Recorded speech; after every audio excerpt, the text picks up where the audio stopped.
Yan. Inayos ko lang.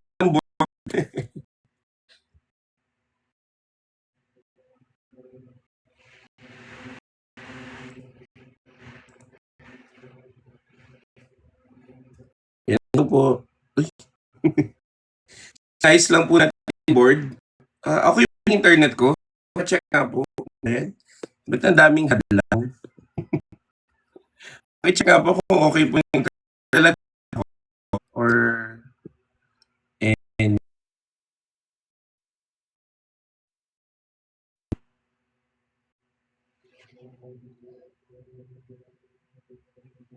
yan. Medyo madaming struggle ngayong umaga. Pero ayun po, no, we're just waiting for others to join. Please like it and share it, no? So, para po mas marami pong maabot ang salita ng Panginoon. So, ngayon po, we will have our topic about compassionate power of Christ, no? Or compassion ni Kristo. So, habag at awa ni Kristo. So, ayan, the heart of Jesus. Nasa series po tayo ng ating morning devotion. No? Kahapon po ang pinag-usapan natin. Jesus sees the broken. Ngayon naman po ay ang kanyang compassionate character. Ayan.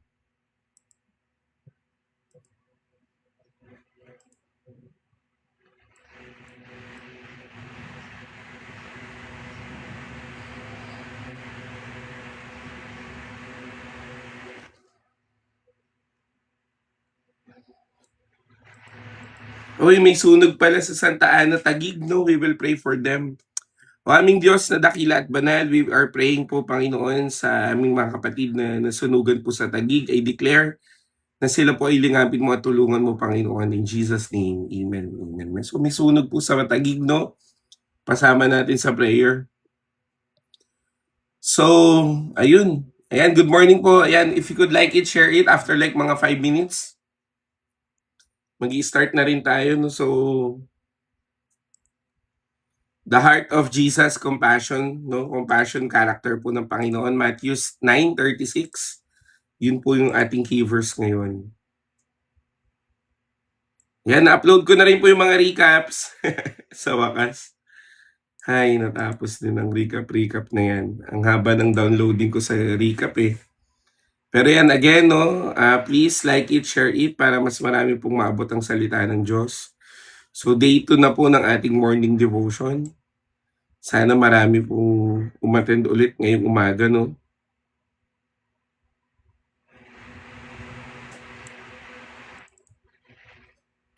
Yan, thank you po. Thank you po sa mga nag-repost, no? Good morning po. Yan, good morning. So, again, our topic is compassion. So, Matthew 9:36. So, kaya if you could share the link po sa ating group chat or invite someone, no, please. And also, if you could tap it, like it, share it, guys, comment something para po mas marami po, no?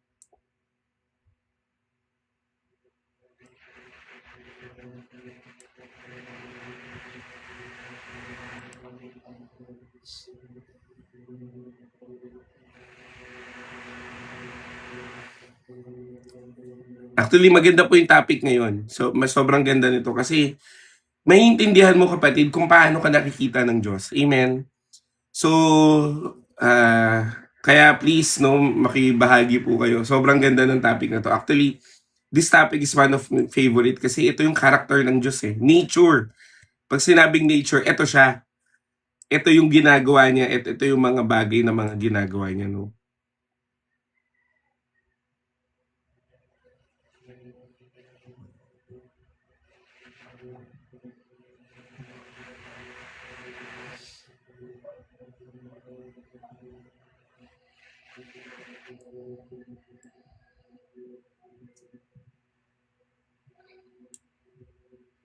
Maganda to. So yun, after like mga 10 minutes, no? So, pero bago yun, no, ipag-pray ka natin tong mga senador na to. My goodness. Ako wala akong pinapaligan pero sobrang gugulo nila. Parang gusto ko silang gawa ng group chat. Ayaw mag-usap ng maayos. Alam mo, kapatid, tama talaga yun eh. Alam mo ang isang tao, bakit sila nagsisigawan?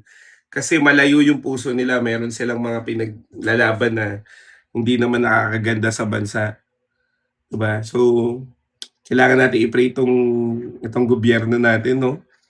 Sige, pray muna natin yung gobyerno natin. Aming Diyos, nilapit namin sa yung government namin, from the senators, Lord God, even the House of Representatives, even the executive government, even the judicial, Lord God, and legislative, Lord God. We pray and declare na ikaw pa rin ang manguna, Panginoon. Lord, let your justice consume all the injustices sa bansa namin. Panginoon, we are pleading to you as Filipino na ayusin mo po yung bansa namin, Panginoon. I pray and declare that you will soften the hearts of each and everyone at sila po ay maging tamang gobyerno para po sa mga Pilipino. Kaya Lord, we pray and declare na you will revive them, Lord God. You will change their hearts, Lord God. In Jesus' name, amen and amen. Sobrang gulo nila. Aga-aga ko nagtitingin kasi ako ng balita. Tapos biglang ayoko nang tumingin. Kasi wala eh. So after like 4 minutes, mag-start na rin tayo, no? So please, if you could like it, share it, no? And like it, tap it, everything na. Kasi maganda po yung topic ngayon, compassionate power of Christ. So, paano ka ba nakikita ng Panginoon? Ano ba ang ginagawa ng Diyos, no, para sa'yo? Yan. Sige po, wait lang natin. Iba, no? Kamusta po ba ang buhay-buhay? Kamusta po kayo? Kamusta po ang lagay ng panahon niyo? Holiday po ngayon, no? At marami sigurong mga tulog pa. Marami po sigurong mga nagpapahinga pa, which is very good, no? Kailangan po natin ng pahinga. At the same time, no, i-enjoy nyo po yung araw. Minsan lang magka-holiday. At kung di mo man ma-enjoy, manalangin tayo ngayong holiday. Amen. Ate Cha, talagang ibabalik ko naman talaga to kasi marami rin talaga na umaga. Naawa naman ako na puro recap na lang.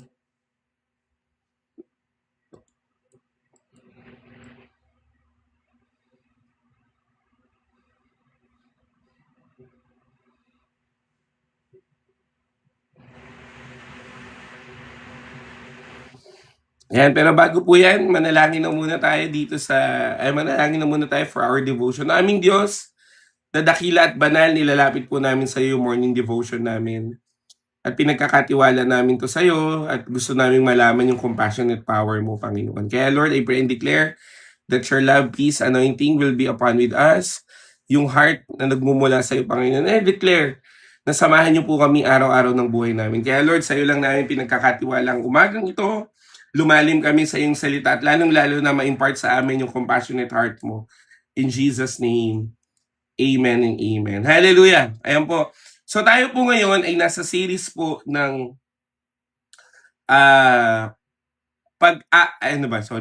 pagkilala sa puso ng Diyos. Amen. Sabi mo nga, sa puso ni Jesus. Ayan, sabi mo dyan. So nasa series po tayo ngayon na pagkilala ng puso ni Jesus, no, kung ano ba talaga ang puso niya. Kahapon, ang pinag-usapan natin na si Jesus ay nakikita ka. Amen.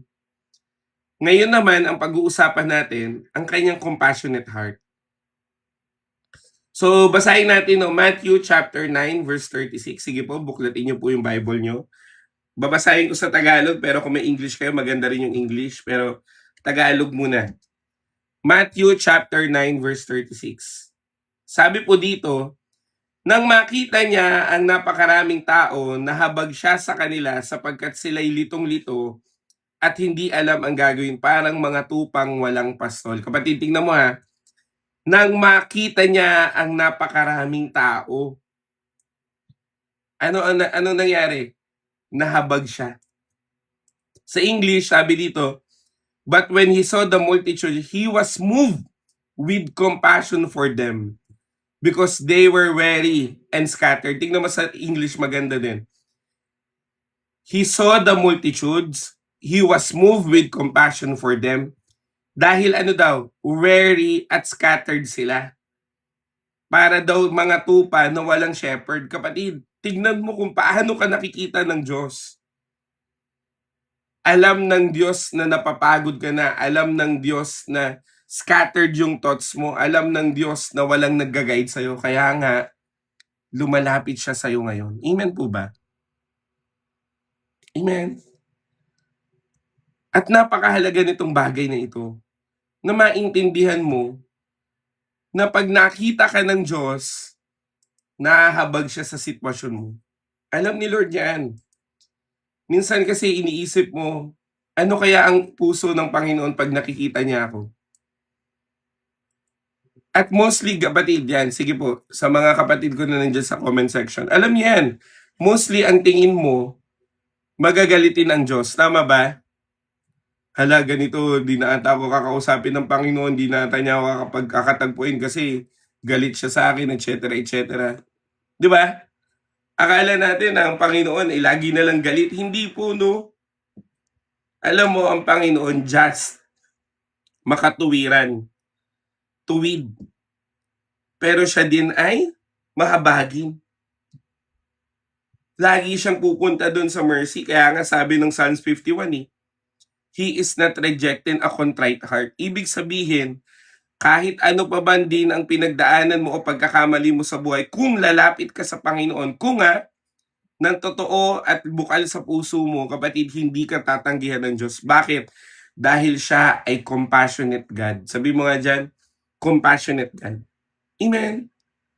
Kaya yung pag-uusapan natin ay compassionate character po ng Panginoon.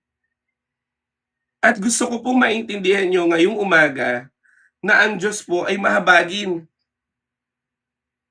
Na ang Diyos po ay laging nahahabag sa'yo. Alam mo kapatid, hindi po ang pinakamagandang bagay sa Diyos ay yung kapangyarihan niya. Hindi yun. Ang pinakamagandang bagay sa Panginoon ay yung compassion niya. Dahil sa compassion niya, handa siyang gumawa ng supernatural para lang maging okay ka. Imagine mo kapatid, he was moved into a compassion nang nakita kanyang nahihirapan dahil sa sakit mo. Kung titignan din naman natin, tayo rin naman ang dahilan ng mga paghihirap natin sa buhay. Pero imagine mo, He is still compassionate to move into supernatural. Amen. God can do miracles. Totoo yan. God can do healings. Pero ang pinaka-soul foundation ng miracle and healing niya ay yung compassionate heart niya. Kumbaga, alam mo kung saan po binaling o hinambing ng Diyos ang pag-ibig niya? Sa pag-ibig ng isang inahing manok, na kung paanong nagsasakripisyo daw ang inahing manok para i-spread yung wings niya at yung mga sisiw niya nasa ilalim nun.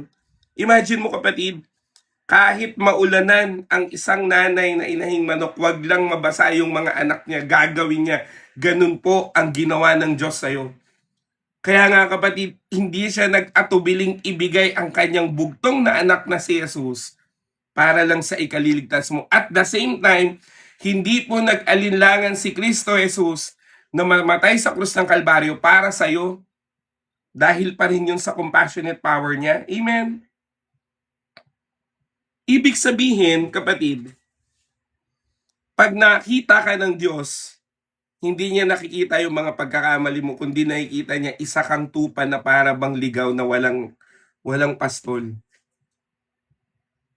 Kaya nga kapatid, nagiging kapuso natin ng Panginoon. Tama? Imagine ninyo po, simula po nag-umpisa kayo mag-devotion dito, nahabag ka na sa tao, tama? Tama ba? Simula nung nag-devotion ka dito, hindi ka naman dati, wala kang paki sa mga bata pero ngayon nagkakaroon ka na ng pakialam. Wala kang pakialam sa mga marites, nabibisit ka nga sa kanila, pero ngayon, ano nang ginagawa mo? Sana magbago na sila. Hindi ka na ngayon mabilis magalit. Hindi ka na ngayon mabilis tupakin, kundi nahahabag ka na. Meron kang isang nag-chat sa akin, sabi niya, Kuya, meron akong tama yung katwiran ko, pero bakit parang nakukonsensya ako? Sabi ko sa kanya, tama yung puso mo. Hintayin mo ang Diyos ang mag-honor dyan sa puso mo. Amen? Minsan ganun kailangan natin minsan mga twiran, tama? Kailangan natin mag-stand in our statement or mag-stand according sa mga false accusations sa atin. Pero mas pinili nating manahimik. Bakit? Kasi hinahayaan natin na ang Diyos ay lumaban para sa atin. Bakit? Kasi compassionate enough siya para ipagtanggol tayo. Amen ba? Kaya nga kapatid, tingnan mo kung bakit si Jesus sa earthly ministry niya. Tingnan niyo po yung earthly ministry ni Jesus. Lumalakad siya sa town, pumupunta siya sa mga kabilang ibayo para lang magpagaling, bumuhay ng patay, kumalma ng storms, mag-perform ng miracle, i-preach that the kingdom is near, repent. Amen. Gagawin niya lahat yun. Bakit? Kasi nga, may compassionate power siya. Tayong mga Kristiyano, wala. Okay ka na dyan, nandiyan ka lang. Okay ka na dyan, basta nagpe-pray na ako. Kapatid, kasama po sa pagkatawag sa atin ng Panginoon ay magkaroon ka ng puso sa iba. Kaya nga lagi ko yung hinahamon na kung hindi nyo kaya mag-share ng gospel, dalhin nyo dito, share natin ng gospel. I-chat nyo po ako, sabihin nyo, kuya, may dinala ako sa live mo, sharean mo nga ng gospel. Kahit hindi nyo ako sabihin, nagsishare po ako ng gospel. Bakit? Kasi ayaw kong ma-miss yung pagkakataon na hindi maramdaman ng isang kapatid ang pag-ibig ng Diyos. Amen po ba? Palakpakan natin si Lord. Hallelujah. Ako po, ganun na po ko lagi ngayon. Basta may tao, basta merong makikinig, magpipreach ako ng gospel kasi pag-ibig yun ni Kristo. Amen. Magkaroon ka ng puso ng compassion. Ako kapatid, kung mayaman-yaman lang talaga ako, sa totoo lang, sabi ko sa Panginoon, Lord, kung kaya ko lang Meron po dito, naaawa po ako kasi hinihintay po nila na makapasa sila sa college. Kasi dito po sa Cavite may tinatawag pong Cavite State University, CABSU, which is siya po talaga yung libreng eskwelahan dito po sa Cavite. Ngayon, bago ka kasi makapasok doon, daming enrollee, kaya pipili lang sila ng konti. Sabi ko, ba't ayaw mo mag-private? Wala namang pera Meron kasing private na mura naman, 12,000 lang yung tuition. Sabi ko sa Panginoon, Lord, erase mo nga ako bilang isang end-time financer para bayaran ko tuition nito. Kasi ako kapatid, bakit ako graduate ng college? Kasi nag-ambagan po yung mga kaklase ko sa akin. Imagine nyo po, yun ang kahabagan ng Diyos sa akin. Yun ang kahabagan ng Panginoong Hesus sa akin na nag-ambagan yung mga kaklase ko nung college para lang graduate ako. Yun, gustong-gusto mag-aral. Sabi ko, Lord, bigyan mo nga ako ng maraming pera para pag-aralin ko nga ito. Amen? Nakikita niyo yung puso ng kabagan. Bagamat wala pa tayong resources, okay lang. Ang mahalaga, ipagpe-pray ko yun. Ganun kasi yun, kapatid. Ganun po yung compassionate. Ikaw, bibigyan kita ng senaryo. Ano ang nakikita mo pag nakakita ka ng isang tao, anong naisip mo agad? Minsan pag nakita mo yung kulay green yung buhok niya, pangit naman yung kulay green buhok niya. O kaya naman pag may nakita ka ng hihinging mga bata dyan sa kalsada, ay sindikato yan, wag mo yan bigyan. O kaya naman pag may nakita ka ng lilimos ganyan naman, mga kapaawa naman yan sila, ayaw nila magsitrabaho. May mga ganyan tayong isip tama mali. May mga ganyan tayo na mga kinakatwiran sa harapan ng Panginoon. May mga bagay tayo na hindi tamang pag-iisip. Pero kapatid, tingnan mo si Jesus, Matthew 9:36 pa lang. Nang makita niya yung multitudes, he was moved with compassion for them. Bakit daw?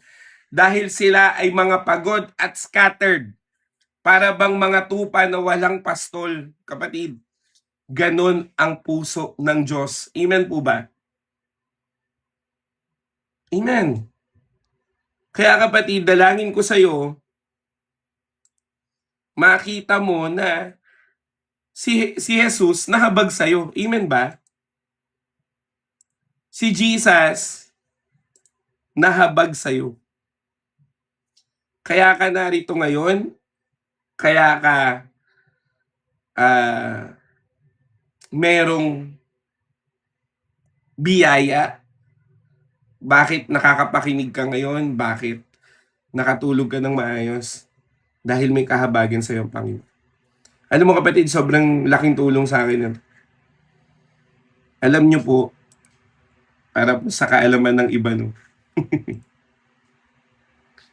Di ba sino po nakaalala na bumili po ako ng bed frame? Actually, hindi siya bed frame eh. Kasi, ano na siya, parang folding bed lang ba?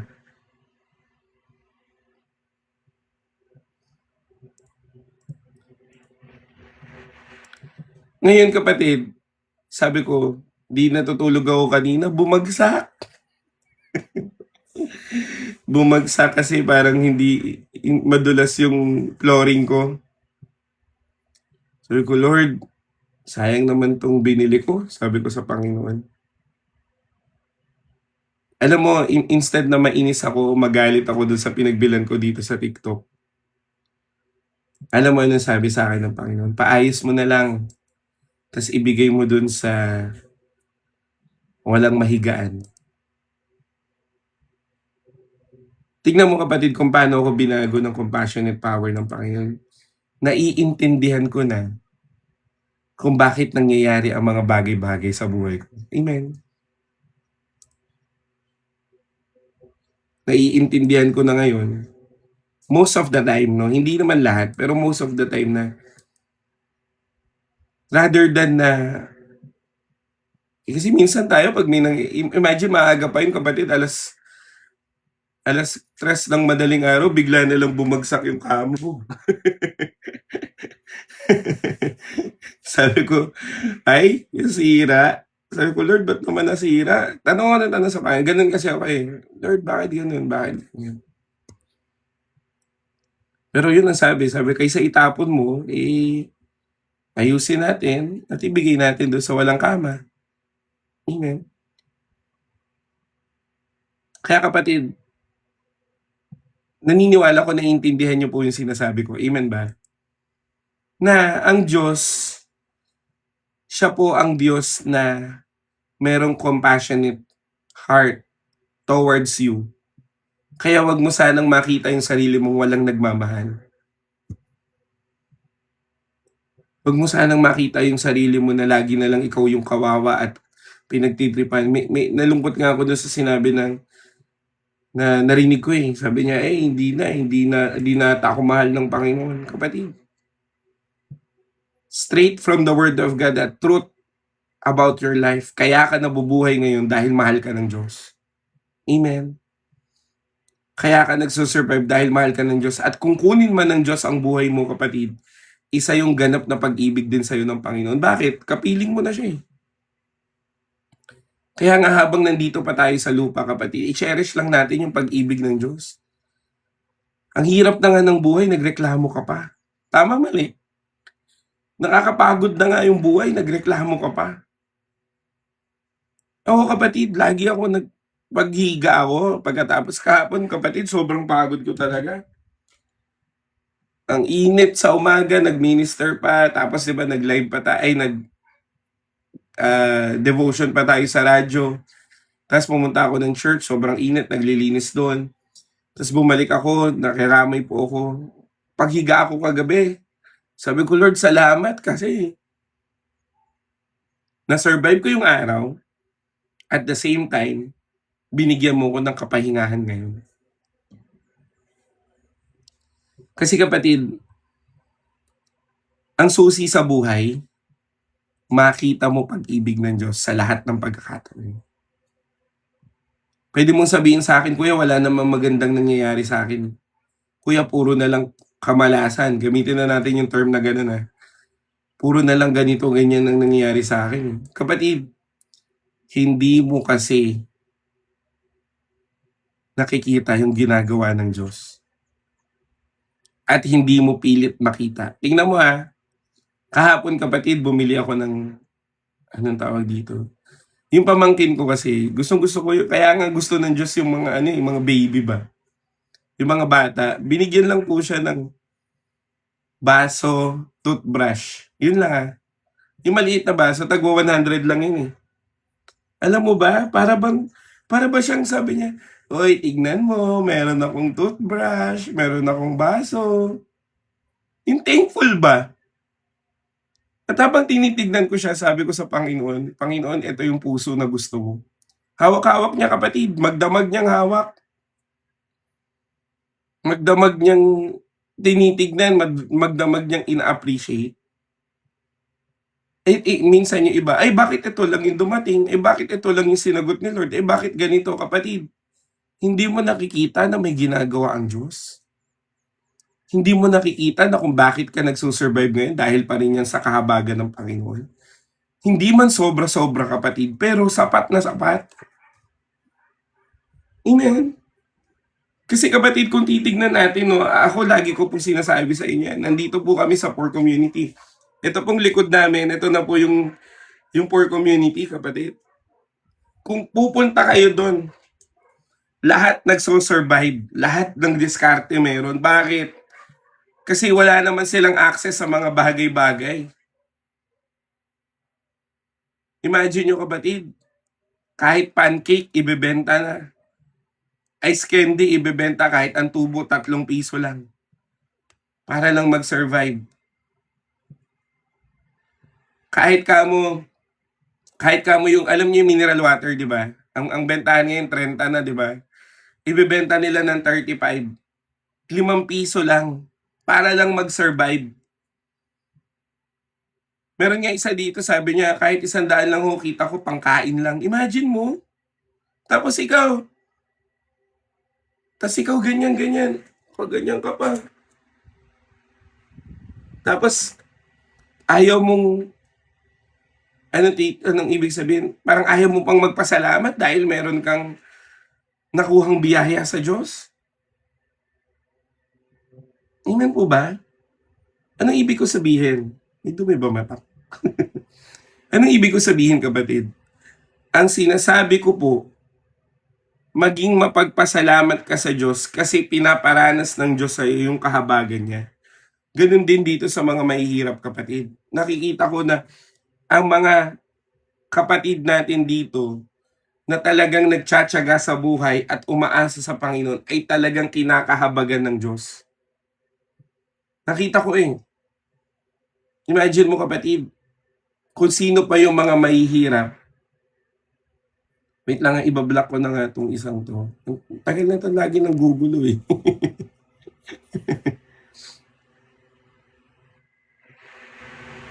yung buhay ng mga nandito. Kaya grateful ako sa ministry namin kapatid. Pag mayaman, sobrang bilis magbigay. Tama? Para bang yung free time nila yung free time nila kayang-kaya nilang ibigay, di ba? Pero mas mangha ako dun sa mahirap na oras na lang nila para maghanap buhay pero binigay pa rin nila sa Diyos. Meron nagsabi sa akin dito, sabi niya, okay lang po na hindi muna ako magbenta ng tahong paglinggo kasi si Lord naman ang bahala sa akin buong linggo. Kaya ang gagawin niya kapatid, magtitipid siya for Monday to Saturday para magkaroon sila ng pangkain ng linggo. Amen. So kung titignan natin kapatid, nasa tamang pagpili yan sa buhay. Sabi niya nga, imagine nyo kapatid, binigyan lang siya ng tinapay. Salamat po dahil may tinapay po kami. Amen. Kaya kapatid, ngayong umaga, introduction pa lang yan, kwentuhan pa lang yan, kaya pa ba? Ngayong umaga, makita mo na hindi ka lang nakita ng Diyos, kundi siya ay moving in compassionate power niya. Amen. Ano ang nakita ng Panginoon? Pagod na kaluluwa. Anong nakita ng Diyos? Sugatang mga puso. Anong nakita ng Panginoon? Confused na tao. Anong nakita ng Panginoon? Struggling na families. Anong nakita niya? Broken lives. Yung iba, ang nakikita, inconvenience. Si Jesus ang nakita niya, pag-ibig na kailangan niyang ibigay. Amen? Kaya nga kapatid, kami po, sa totoo lang, no, sobrang mangha po ako sa Panginoon. Ako po dati hindi ako fan ng mga religious 'no, hindi po ako fan nitong mga ganito. Yung hindi ako fan ng mga outreach programs, hindi po ako fan. Para bang nakikita ko lang sila na, ay, ginagawa kasi nila yun kasi nasa simbahan sila, parang gano'n ba. Pero alam mo kapatid, nakita ko lang ito na kung paano pong nagkusa yung mga pastor at pastora ko, na kung paano sila nagkusang pumunta sa mga may sakit. 'Pag may narinig silang may sakit, pupuntahan nila. Kung paano kapatid na walang pumapalakpak, nagpupunta sila ng jail ministry, walang kahit sino, walang kahit ano. Nandun lang sila nagpe-preach at nagbibigay ng pagkain dun. Na kung paano silang pumunta sa mahirap para magbigay ng lugaw nang walang kahit ano, sarili pa nilang pera. Sabi ko, Panginoon, ito yung mga gawain na hindi kailangan ng fame pero ginagawa para sa'yo. Amen? Kaya simula nun sabi ko, Panginoon, gusto ko ng puso na katulad nito. Kaya marami nagsasabi, peke naman kayo eh. Peke ba yun? Nandoon, nasa kulungan, yung nagsasabi ng peke, nasan sila? Wala. Di ba? Kaya nga si Jesus eh. Tingnan mo si Jesus. Nilibak ng pariseo. Bakit? Kasi siya lang yung umabot. Amen. Siya lang po ang umabot sa mga dapat abutin. Ano bang ginagawa ng mga pariseo? Nandoon, nakaganyan. Tapos, nanlilibak lang. Ganyan mga tao ngayon, mga modern Pharisees. Walang ibang ginawa. Sugo ka ba? Walang ibang ginawa. Ano ba? Osas ka ba? Ganyan mga tanong ng mga modern Pharisees eh. Yung whole day dito sa live, whole day na nagpe-preach dito sa TikTok pero walang inaabot na kaluluwa face to face. Bakit ako matapang magsabi? Kasi ako umaabot ako ng kaluluwa face to face. Ang live devotion ko po pagtapos po ng working hours ko. Bago po ang working hours ko at pagtapos ng working hours ko. Sila, yung mga modern Pharisees dyan na wala nang ibang ginawa kundi makipagdebate, may naabot ba silang puso? May naabot ba silang buhay? Yung mga naabot nila, yung mga kasama nila dito na nakapwa nila nakikipagdebate. Pero ang Diyos, kapatid, hindi niya inintindi yung argument, ang inintindi niya yung puso ng isang tao na kailangan abutin. Amen ba? Ako kapatid, sa biyaya po ng Diyos ay hindi po pinagyayabang yung ministry ko, pero sa biyaya po ng Panginoon, kahit po off live, pwede nyo mo akong i-message at nag-open po kayo sa akin. Ang dami po nagpapapray sa akin kahit off live. Bakit? Kasi trabaho ko yun sa Panginoon. Kasi nakita ko yun sa mga pastor ko eh. Sa pastora ko. Imagine nyo kapatid tingnan mo teka lang, ba't ang daming ganito?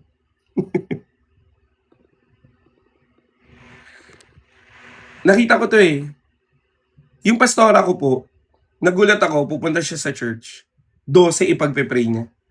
Aabutin ng alas 10 ng gabi, kapatid. Imagine mo 12. Nakapila dun sa labas ng office. Maliit lang po church namin pero pinagpe-pray niya 12. Yung pastor namin, yung senior pastor naman namin, kapatid. Yung senior pastor naman namin, magdadrive kahit na Quezon province pa yan para lang maipag-pray yung nangangailangang ipag-pray. Nagulat ako, bigla niyang sasabihin sa akin, may isang beses kapatid, Laguna pinuntahan natin. Pwede ka ba? Punta tayo sa Laguna. Magpe-pray tayo doon ng may sakit. Kapatid imagine niyo pupunta ng Laguna, ipagpe-pray. Tapos pagtapos ipag-pray, siya pa mag-aabot ng tulong. Wala siyang kahit anong marireceive doon, kapatid, pero ginawa niya para sa Panginoon. Amen ba? Kaya nga ako, kapatid, nagagawa ko konti, wala pa akong kotse eh. Pag binigyan na siguro ako ng Panginoon, nagagawa ko lang konti, nagpupunta tayo ng Pasig, 'di ba? Nagpupunta tayo ng kulungan sa Pasig.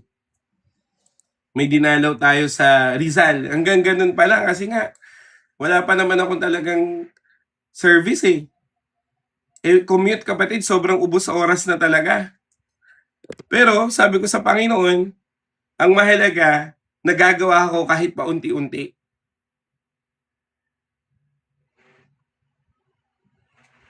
Pero sabi ko sa Panginoon, alam mo saan ko ito natutunan? Doon din. Sa pastor at pastora ko na talagang umabot ng walang kapalit. Ganun kasi si Jesus. Amen. Kaya ang nagagawa ko pala ngayon, ito, yung within my vicinity. Yung magpa-feeding program, yung magpakain, yun pa lang eh. Pero hindi ko yun minamalit kasi malaking bagay din yun sa Panginoon. Amen. Kaya itong live kapatid, kung titignan nyo po, biyaya rin to ng Diyos sa akin kasi nakakaabot po tayo ng maraming kaluluwa. Walang-wala po itong spending. Minsan nagsabi sa akin, nagpapahinga ka ba? Walang-wala pa to compare sa ginawa ng Diyos sa akin eh. Amen ba? Walang-wala pa ang lahat ng ito kumpara sa ginawa ng Diyos sa buhay ko. Itong pagpipreach ko kapatid, 2 hours lang naman to eh. O pagtapos nito, pwede naman ako magpahinga. Pero ang pinakamahalaga sa akin, natagpuan nyo ba ang Diyos? Amen. Yun yung pinakamahalaga sa akin. Yung naramdaman mo ba pag-ibig ni Jesus? Yung naintindihan mo ba na nilingap ka ng Panginoon? Natutuwa naman ako sa Panginoon kasi marami po dito may anxiety and depression at gusto na talaga mag-self-harm. Pero dahil nga napadaan sa FYP nila tong live natin, grabe, binigyan sila ng pag-ibig ng Diyos. At yun po ang goal ko sa buhay. Makapag-encourage na wag sumuko sa buhay kundi magpatuloy sa Diyos. Amen ba? Palakpakan naman natin si Lord. Hallelujah. Again, introduction pa lang yun. Punta po tayo sa context, no? So, ang context po ng Matthew 9, ang Matthew 9 kapatid ay nagpapakita po na Jesus was actively ministering to the broken people. Bago po ang verse 36, nagpagaling muna siya ng paralytic, nagpagaling siya ng babaeng dinurugo. Ni-raise ng Diyos, binuhay ng Diyos ang isang babaeng patay, nakapagpagaling siya ng bulag, at nakapag-delivered siya sa isang demon-possessed.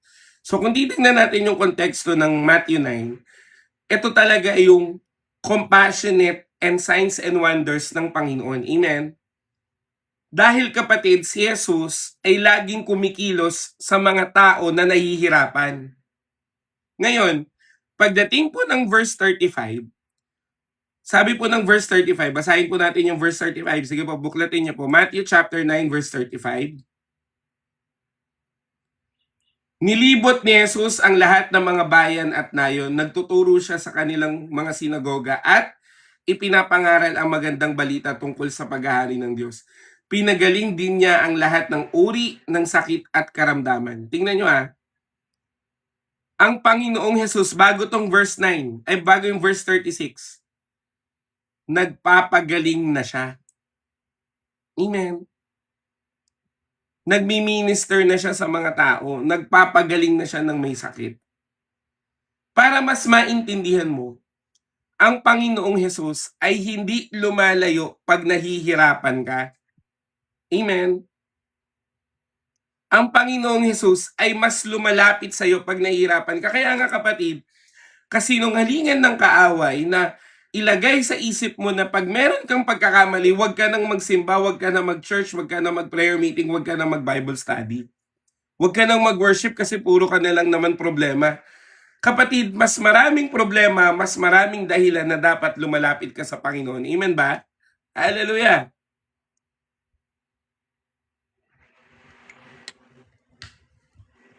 Amen! Kasi minsan ang ikaw at ako, kung paano tayo mag-react sa problema, hindi na muna ako maglilingkod. Tsaka na muna pag okay na ako. Tsaka na muna 'pag maayos na ako kapatid. Maling kaisipan. Ang tamang kaisipan, maintindihan mo na ang Panginoong Hesus ay compassionate at wag na wag mo yung kokontrahin. Mahabagin ng Diyos, lumapit ka sa Diyos na mahabagin. Minsan kapatid, pakiramdam mo, tahimik kasi si Lord eh. Si Lord naman, hindi ako nakikita. Si Lord naman ganito, ganyan. Kapatid, imaginein mo na lang. Ang daming ginawa ng Diyos sa'yo in the past. Ngayon pa ba? Ngayon ka pa ba magdududa? Amen ba? Sobrang dami ng ginawa ng Panginoon. Sobrang dami ng biyaya ng Diyos sa buhay mo, kapatid. Ngayon ka pa ba magdududa dyan? Kapatid, dalangin ko, maintindihan mo na ang Diyos ay laging malapit sa iyo. Amen? Kaya kung titignan natin yung konteksto, kapatid, pumupunta siya sa bawat cities. Pumupunta siya sa bawat mga bahay, mga ordinaryong tao. Amen? Kaya nga kapatid, wag niyong idolin politiko, please lang. Baka mamaya may mga DDS, Pinklawan, BBM, etc. dito. Please lang, walang ganon. Bakit?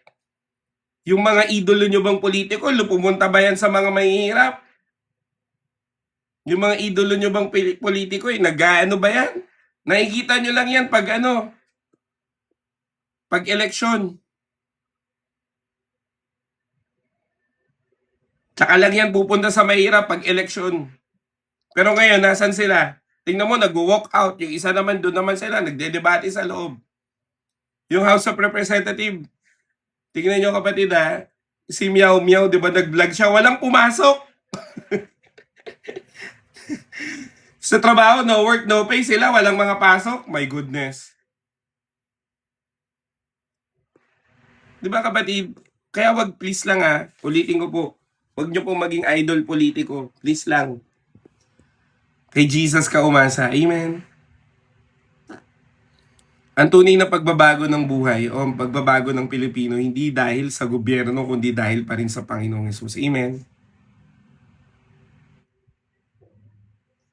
O hindi po hardened yung heart ko ha. Pero nire-review ko kasi, ngayon kapatid, kung titignan mo ang season ng Pilipinas, lahat may kanya-kanyang politiko. Tignan mo, mas makikita mo kasi siya pag umatras ka ng konti. Ang lahat may idol na politiko, may Sara Duterte, may BBM, may Risa Hontiveros, may John Vic Remulla, lahat kanya-kanya silang mga nagbago ba buhay nila? Hindi. Nakipag-away pa nga sila eh. Tingnan nyo kapatid yung mga Pink. Meron na po yung stand-up comedian, sabi niya, dapat panalo tayo kaso minura niyo yung mga DDS eh. Di ba? Sabi nila, dapat panalo tayo kaso anong ginawa nyo? Mga entitled kayo. Oh. Anong ibig ko sabihin? Hindi po nakabuti sa Pilipinas yung ganong attitude. Kaya nga kapatid, lagi tayong tumingin kay Jesus. Anong ginawa ni Jesus? Siya yung lumapit sa tao. Hindi siya namili ng kahit ano. Sino ka man. Di ba imagine mo si Zacchaeus nga eh, na corrupt official, pinaboran ng Diyos eh. Ikaw, sabi nung isa kung ang Diyos ay, meron pa nagpost, kung ang Diyos mapagpatawad ako, hindi. Nagkaroon ka na ng statement na ganyan dahil yung politiko ayaw mo. Ikaw yun. Diba? Kasi wala nang lugar sa inyo sa langit. Lahat kayo sa impyerno na. Kapatid, ang Diyos lumingap kahit corrupt official. Kasi kapatid, alam mo, pag nagbago yung corrupt official, lahat ng nanakaw niyan, ibabalik niyan. Amen. You must see always the goodness in some people, kapatid. Kasi yun ang puso ng Diyos. Amen. Kaysa naman sa lagi ka na lang ng ganyan. Ako madiin lang yung preaching ko ngayon kasi yung spirit ko galit talaga sa nangyayari sa gobyerno, kapatid. Dalangin ko nga, ikaw at ako, hindi na tayo makadagdag kundi manalangin tayo. Ang dali pong mag-post, ang dali pong magwelga. Amen? Madali. Pero kapatid, tignan mo pa rin ang sinasabi ng Diyos sa'yo. Hindi ko po minimix yung religion sa nadaanan lang. Kasi kapatid, kailangan itama ang karakter ng isang Pilipino para magbago ang isang nation. Ano bang sabi ng Panginoon in, kung di ako nagkakamali, sa Ezekiel yun? Ay, hindi pala, sa Chronicles. Anong sabi? If my people will humble themselves and turn away from their sins and repent, and I will heal their nation. Kapatid, Diyos pa rin ang mag-heal ng nation. Wala po akong pinopromote dito na kung sinong politiko. Manalangin kayo kay Jesus at tanungin nyo kung sino iboboto nyo. Di ba? Ay, tingnan nyo po. May isa nang stand-up comedian, anong sabi niya? Sino po sumama sa belga? Sabi, kami, nag-belga kami. May nagbago ba? Wala.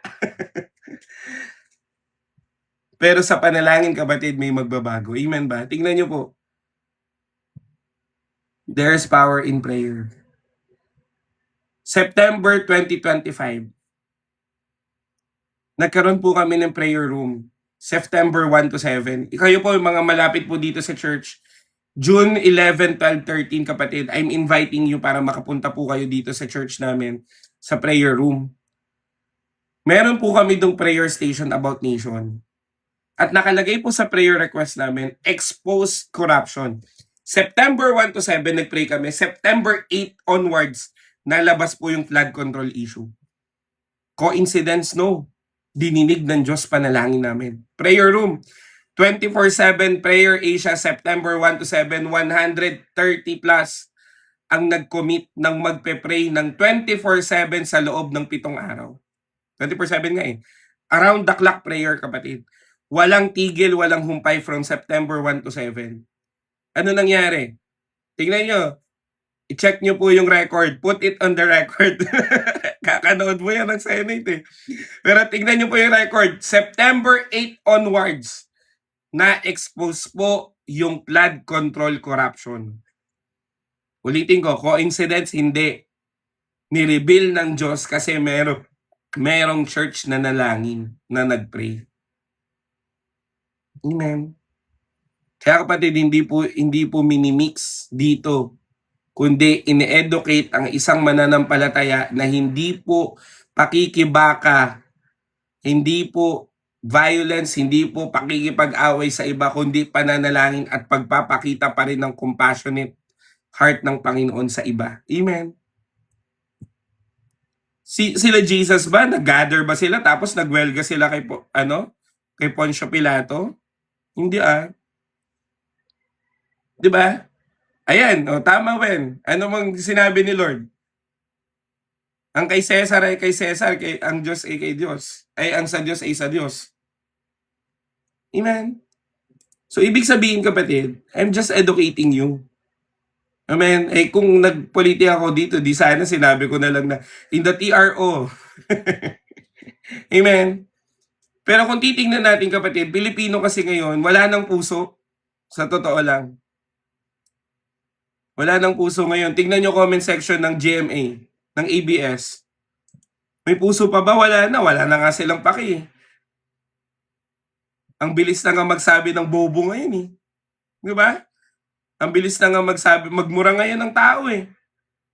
Yun ba yung compassionate power? Yun ba yung compassionate na meron? At nakakalungkot, parang tanggap mo pa kung sa unbeliever eh. Di ba? Tanggap mo pa kung unbeliever. Pero hindi eh. Believer pa minsan. Amen. Kaya ikaw, sabi mo nga dyan sa comment section, kaya ikaw, huwag kang ganun. Sige kapatid. Amen. Tayo, ipakita pa rin natin kahabagan ng Diyos. Ginawa ng Diyos sa'yo, ginawa ng Diyos sa akin, ipakita natin. Amen. Context pa lang to. Bakit ba tayo napunta doon? Kasi nga, di ba sa Matthew 9, yung mga Pariseo, mga entitled to eh. Di ba? Mga entitled tong mga to. So, kung titignan mo, mas more on political para lang maintindihan nyo, yung political kasi kapatid, hindi ito yung gobyerno agad eh, hindi. Ang meaning ng political is that ito yung pakikipagkapwa-tao mo. Amen? Ito yung influence mo sa tao. So, yun yung inining ng political ha. Ibig sabihin, para mas maintindihan nyo. Pag sinabi kasi politika, minsan kasi iniisip natin, ay, yung mga gobyerno, yung mga corrupt yan. Di ba ganun kaagad? Hindi. Ang political is that, mas maiintindihan mo siya na ito yung sphere of influence mo. O kaya naman, ini-influensyahan mo yung mga group of people, no? So, yung nagsabi, idol kita, wag mo ko idolin. Si Lord ang maging idol mo. Amen? So ngayon, tingnan mo itong mga Pharisees. Ang ginagawa kasi nila, more on political approach rather than grace. More on political approach rather than compassion. Ang ginagawa nila, lagi silang nagpe-pray ng merong saklot para lang makita sila na, ay, etong mga to, mga banal-banal to. Political. Pero si Jesus, anong ginawa niya? Ipinakita niya yung pag-ibig. Amen? Eh yung mga Pariseo, pinapaboran lang nila yung gusto nilang paboran. Pero hindi nila inaabot yung mga dapat abutin. Amen? Amen po ba? So, kung titignan natin,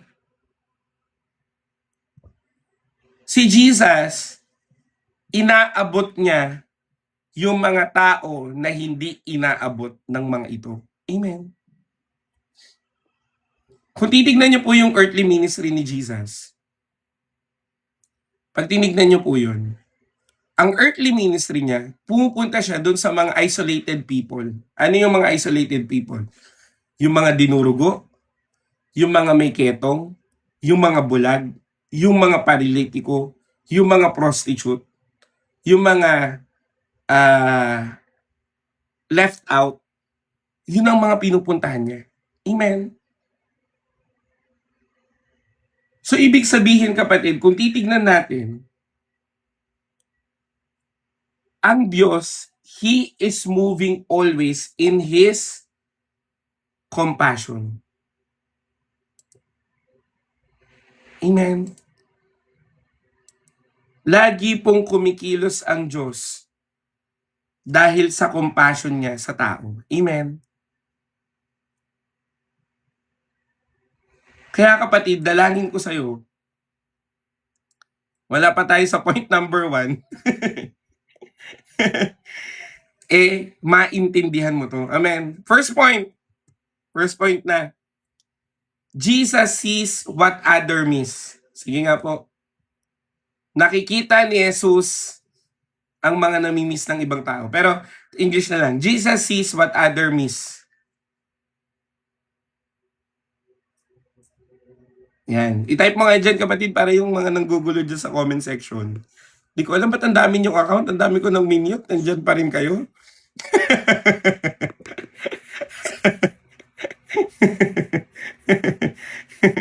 Jesus is what other miss. Yan. Nakalagay din po dito sa verse natin. He saw the multitudes. Nakita ng Diyos ang marami. Ibig sabihin, maraming tao, pero ang nakita ni Jesus mas malalim o mas deeper. Amen? Yung iba nakita nila, tingnan mo ikumpara mo yung disciple nun at si Jesus. Sabi ng mga disciple, pauwiin mo na sila kasi wala tayong ipapakain sa kanila. Nakita mo? Nakita niyo yung pinagkaiba? Pauwiin mo na sila, Panginoon, kasi ang dami nila masyado. Tapos yung mga bata, di ba, yung mga bata lumapit, anong sabi? Huwag niyong abalahin ang rabbi, huwag niyong alabalahin si Jesus. Ganun yung mga disciple that time. Kasi nga, nasa proseso pa lang sila ng pagkakilala sa Panginoon. Amen ba? So, maintindihan din natin yon. Pero kung titignan mo, ang layo pa po ng ugali nila sa ugali ni Jesus. Nung sinabi nila na pauwiin mo na sila, anong sabi ni Jesus? pakainin natin sila, paupuin nyo sila ulit. Eh anong sabi ni Judas? Ang mahal niyan. Sobrang mahal niyan pag pinakain natin yan. Ganun si Judas eh. Pero ano nakita ni Jesus? Ano bang meron? Yun ang maganda sa Panginoon eh, no? Ano bang meron? O anong sabi? Ang meron po, 5 loaves and 2 fish. Di ba? 5 loaves and 2 fish. Sige, ipamigay mo yan, pararamihin yan ng Diyos. Amen? Kapatid, tingnan mo ha. Mas tignan mo kung ano ang meron kaysa sa problema. Ang Diyos mahabagin. Gagamitin niya kung anong meron. Amen? Kaya kapatid, nung naintindihan ko yun, hindi na po ako mahirap magbigay. Hindi na po ako mahirap tumulong. Tingnan niyo kapatid, kakasend lang po. Sabi ko, tamang-tama. Imagine nyo, holiday ngayon ha. Papakita ko lang po. Tamang-tama talaga. Ito po, kakasend lang ngayon. Nag-Bible study sila.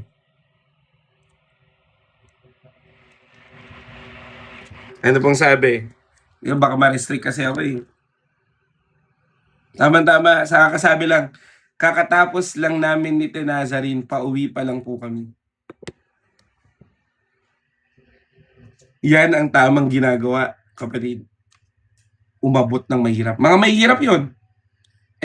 Itong nag-chat sa akin, kapatid, isa po ay isa sa mga napalayas. Yung na-demolish. Naalala niyo po yung na-demolish? Sino po yung nakakaalala doon sa na-demolish na? Siya yung isa doon. Si Ate Nazarene po, pinost ko po yan. Siya po yung stroke patient na magtatakong. Pero ngayon, silang dalawa umaabot.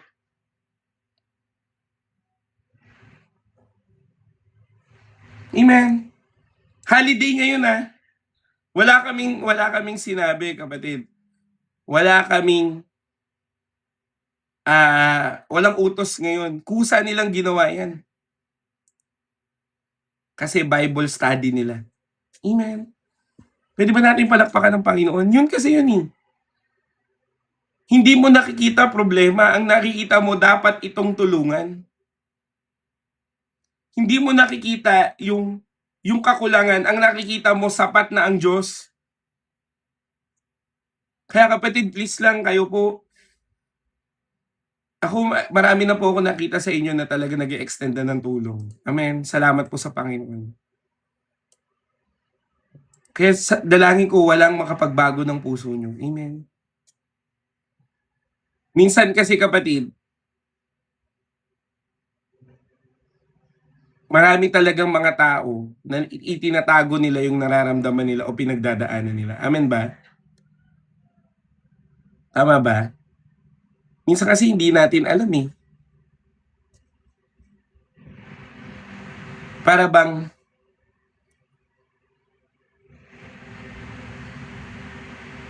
ang galing magtago ng tao. Tama? Pwede kang ngumingiti pero may pinagdadaanan ka. Pwedeng marami kang naabot pero may kulang ka. Pwedeng magpaka-busy ka pero empty ka. Tama? Pero si Jesus, kapatid, He sees beyond that. Kaya nga turuan mo yung sarili mo na tumingin beyond of what you are seeing. Lagi kang pumunta dun sa pag-intindi, sa pag-unawa. Amen. Ako nga, kapatid, alam mo ang tao, minsan talaga nakakapagsalita ng masakit, di ba? Pero kailangan ba gantihan mo ng gantihan? Kung tatanungin kita. Amen. Kailangan ba tanggihan ng tanggihan? Oy, nagpaalam ako. Wag niyo muna i-mute yan ha. Nagpaalam po ako kasi magulo po ko. Tsaka at the same time, this is just devotion, kapatid. Hindi po ako nakakap sa simbahan. Bugsh!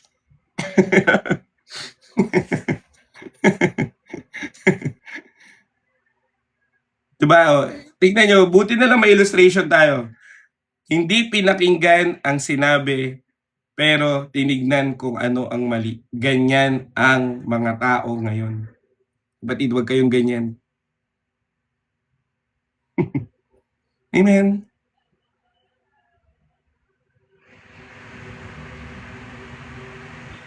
Di ba? Rather than seeing kung anong mali, tignan mo lagi kung ano ang pinagdadaanan. Amen. Kasi kapatid,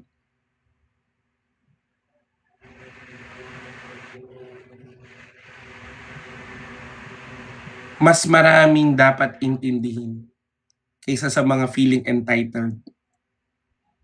Alam mo, mahirap ba maging mabait? Tanong ko nga kayo, mahirap ba maging mabait? Hindi naman mahirap maging mabait, no? Hindi mahirap na wala kang kutsaing. Di ba? Kapatid, ako nga lagi ko pong itinuturo sa inyo eh. Hindi mo alam pinagdadaanan ng isang tao. Libre lang yung ngumiti. Libre lang yung umunawa. Imagine mo kapatid, magganyan ka lang.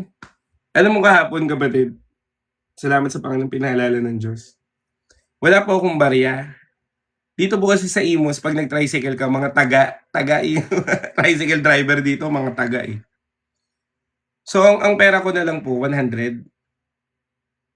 Ngayon, sumakay po kami ng tricycle pa uwi kasi nagmamadali na po akong bumalik dito sa church. Sa bahay para po makapag-devotion tayo. Sasabi sa akin ng Panginoon, ibigay mo na yung 100 na. Sabi ko, Lord, 100 ko na lang. Tatanong ko lagi sa Panginoon, 100 ko na lang, ibigay mo na lang. Ganun ako kinakausap ng Panginoon.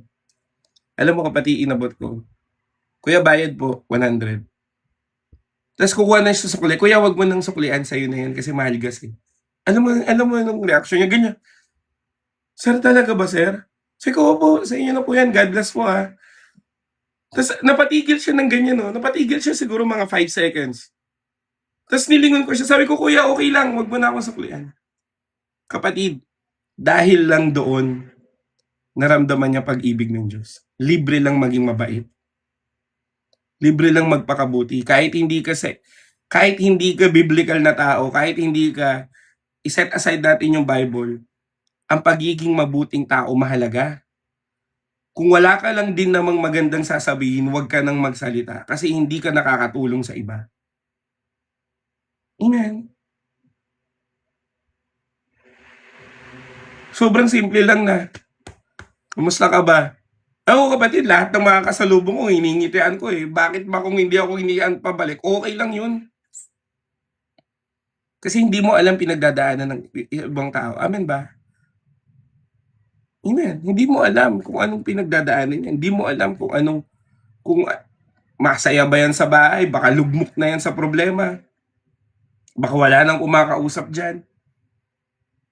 Iset aside yung secular, tamang pag-uugali yun. Iset aside yung pagiging Kristiyano, tamang ugali yun. Amen. At nakakaganda ng buhay yun. Ayan, tignan mo yung mga yan. Mas pinipili.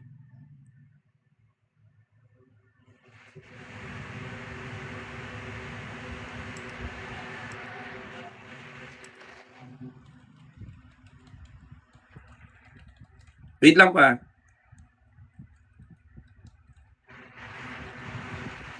Amen. Kaya nga kapatid, dalangin ko sa'yo, sa pagde-devotion natin about compassionate heart ng Panginoon, ma-impart sa'yo. Amen. Kasi tingnan mo ikaw, minsan ka nang may pinagdaanan, tama ba? Tama? Minsan ka nang may pinagdaanan. Sino po dito yung minsan nang nalungkot? Minsan nang may problema?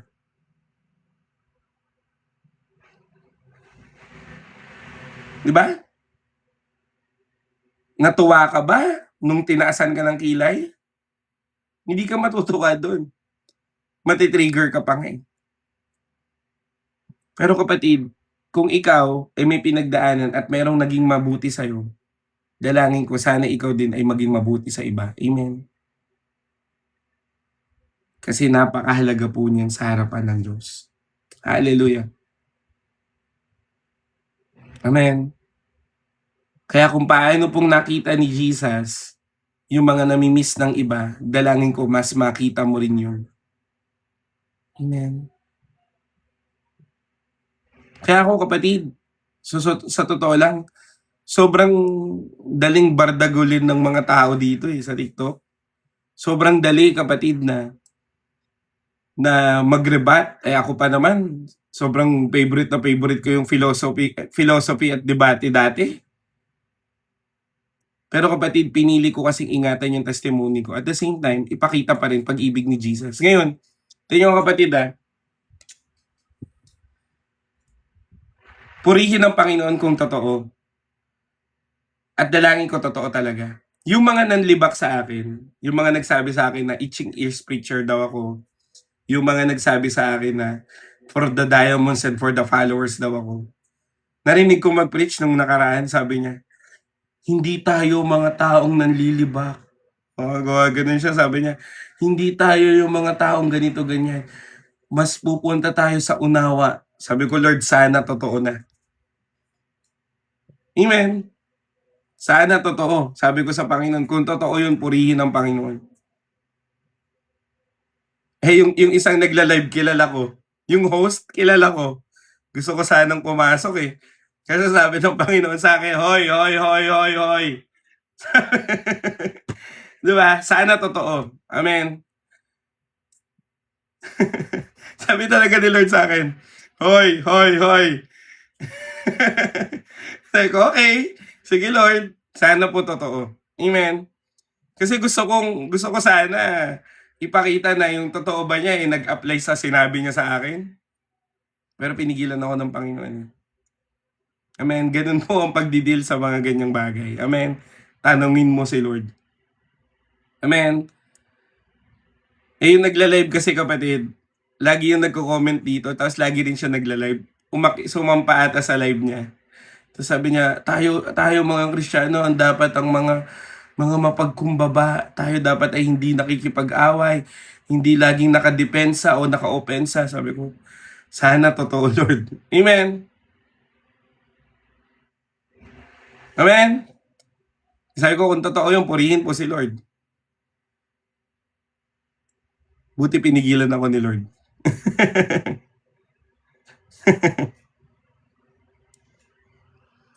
Kuya Jay, yung mga respect other religions despite knowing na mali yung pananampalataya. Para dyan kapatid, alam mo, you can win people not by arguing, but by compassionate power din ng Panginoon. Alam mo kapatid, hindi naman kailangan na, ang ibig sabihin kasi ng respect, hindi mo sila lilibakin. Ngayon, paniniwala nila yun, oo, pero ihayag mo yung doctrine o kaligtasan ni Jesus. Nasa sa kanila na yun kung tatanggapin nila o hindi. Amen. Kasi yun po yung free will. Ibig ko sabihin, tayo dito, nagpipreach tayo ng gospel, it's up to the listener kung tatanggapin nila o hindi. Kaya kung titignan nyo dito sa live ko kapatid, hindi ako nag-i-insist, ay sige na, tanggapin nyo na, kung hindi nyo tatanggapin, bala kayo sa buhay nyo, gumanon ba ako? Hindi po ako ganun. Kasi nga, mas maganda pa rin na hindi mo pinilit. Amen? Mas maganda pa rin kung ito ay naunawaan nila ng tama. Amen? So, ganun po yun. Kasi si Jesus, ganun din naman siya Nag-preach lang siya nang nag-preach. Nasa tao na yun kung tatanggapin o hindi. Amen? Pangalawa, second point, the heart of Jesus is moved by human brokenness.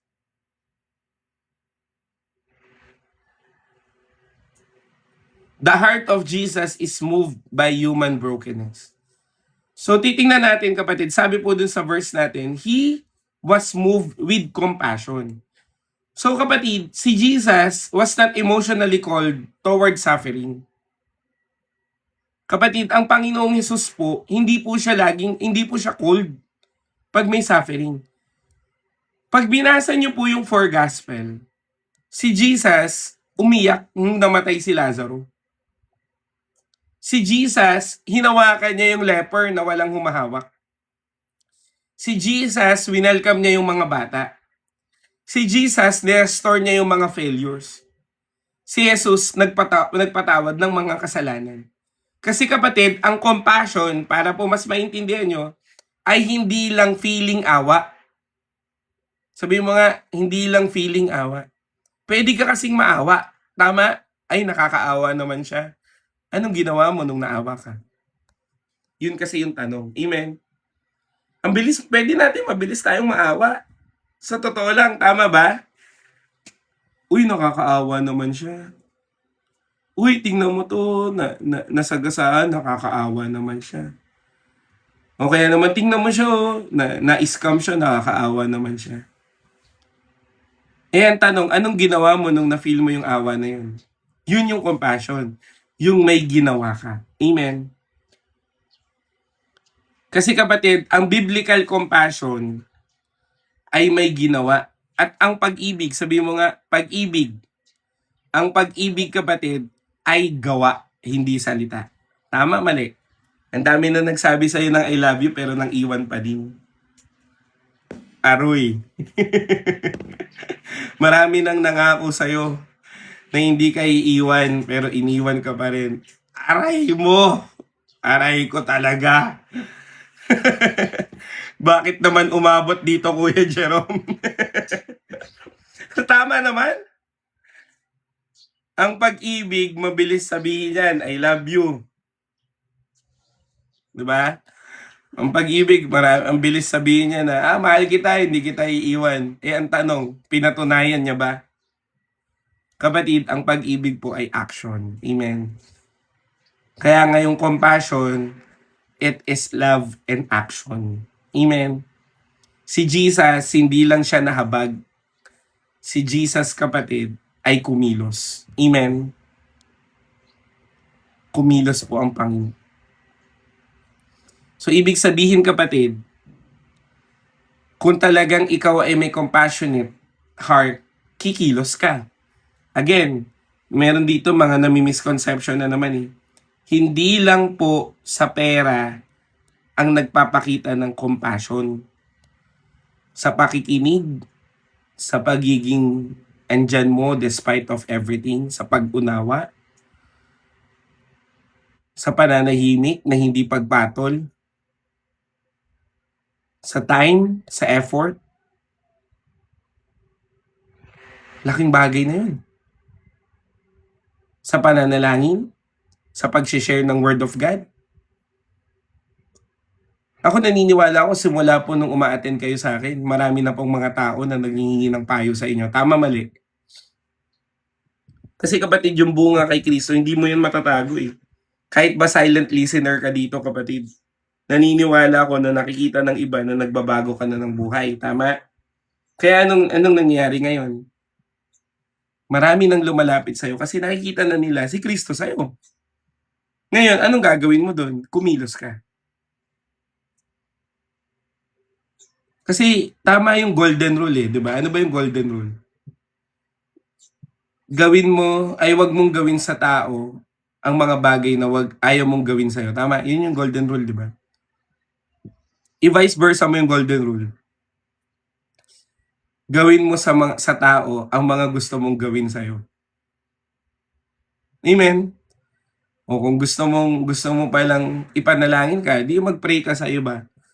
Gusto mo palang may tumulong sa'yo, di tumulong ka sa iba.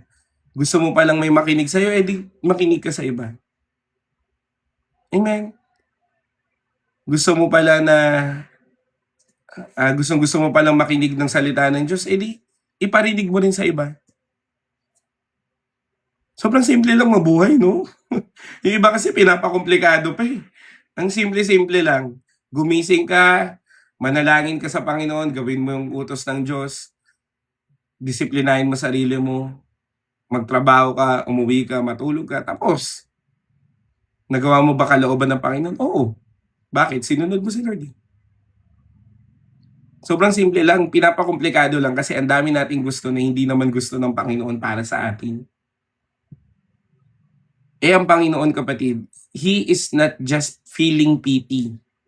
He is always working for you. Ako nagkakamali ako, pero alam ko mahal ako ng Diyos. Alam ko nagkakamali ka, pero mahal ka rin ng Diyos. Amen.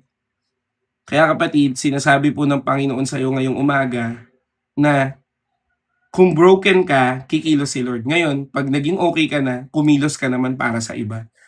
Maging daluyan ka ng pag-ibig ng Panginoon. Amen. Kasi kapatid, itong compassion, hindi ko po ito pinreach para lang wala lang. Para lang dagdag alam mo, hindi no. Kung ganun pala, kung ganito mo pala to ititake, kapatid, hindi tayo magsasama ng matagal niyan. Amen.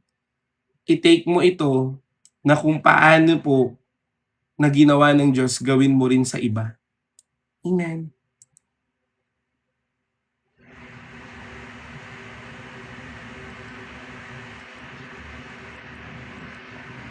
Alam mo kapatid, mahirap na ang buhay, tama? Kaya wag na tayo makidagdag. Maging kagaangan naman tayo. Una sa pamilya natin, pangalawa sa ibang tao. Amen. Kasi, isipin mo na lang sa isang household, no? Ano bang problema ng isang household? Ang problema ng isang household, bayad upa, bayad kuryente, bayad tubig, pag-aaral ng mga anak, pagtatrabaho. Ang dami na kagad, isang household pa lang.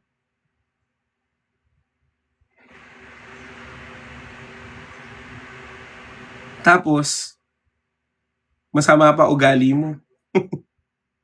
Hindi ka pa nagpapakita ng compassionate power ng Panginoon.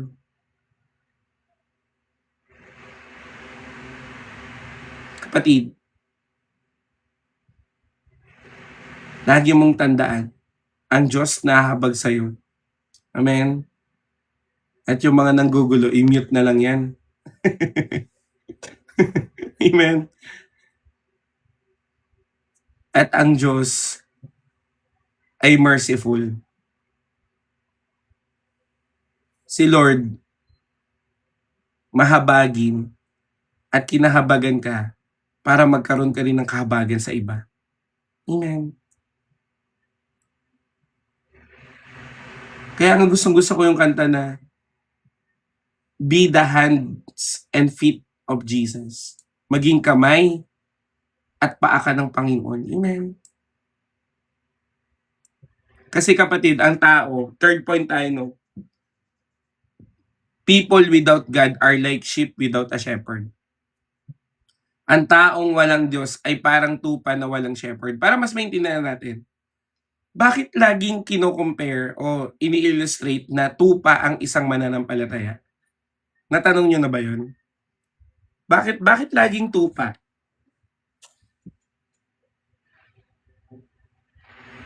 Sino pa nakakaalam?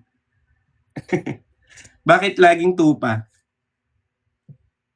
Kung alam mo na, sabi mo, kuya, alam ko na. Pag di mo pa alam, sabi mo, hindi ko pa po alam. Sige nga po. Alam niyo po yung illustration ng tupa, sobrang ganda niyan sa Bible. Ngayon, bakit nga, ayun nga, bakit sheep? Bakit laging sheep? O, alam na. Okay, yung hindi pa alam. So, yung mga alam na, correct niyo po ako kung alam. Pero alam mo bakit tupa, kapatid? Ang ugali kasi ng tupa, wala yung pakialam, kain lang yun ng kain.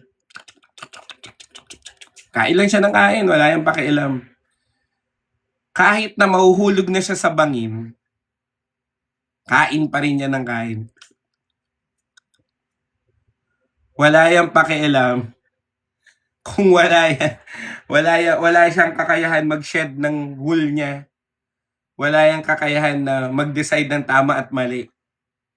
Ang gagawin lang niyan, pupunta yan sa kung saan niya gustong pumunta kahit mahulog siya sa bangin. Ngayon, kaya kailangan ng shepherd kasi yung staff ng shepherd, di ba parang payong siya. Yung dulong kabila, pangpalo sa wolves. Yung isa, yung paganon, yung parang hawakan ng payong, pangkuha sa mga tupang nalalaglag sa bangin. So kung titingnan natin kapatid, kinompare po ng Panginoon ang isang taong walang Diyos ay parang isang tupa na walang shepherd, ligaw. Amen. Kaya nga 'di ba sabi ni Jesus, iiwan niya yung 99 na nasa kawan para hanapin yung nawawala. Kasi yung 99 na-secure na niya, yung nawawala, kapatid, sure na mapapahamak yun kasi nga wala nga pakialam yung tupa. Yung tupa nga, ano nga yun wala siyang sariling sense of danger. Wala siyang sense of 'di ba? Wala nga siyang alam na tamang gawin. Kaya kailangan ng shepherd. Amen. Ngayon, kung titingnan mo ito pa po isa. Ang dugo ng tupa ay antidote sa kamandag ng ahas. Amen. So, ibig sabihin kapatid, pag nasa tamang shepherd ka, amen? Pag na kay Jesus ka, walang kaaway ang makakapag-penetrate sa'yo. Amen. Dapat alam mo yung capabilities mo bilang tupa. Amen ba? Kaya nga ang sarap aralin yan. Kapatid, God is your shepherd. Jesus is your shepherd. Ibig sabihin, ipagtatanggol ka ng Diyos kahit saan. Amen. At alam po ng Diyos ang potential mo. Alam ng Diyos ang pagkatawag mo. Amen. Ngayon kapatid, tingnan niyo po, meron pong parang ilang taon na walang tupa.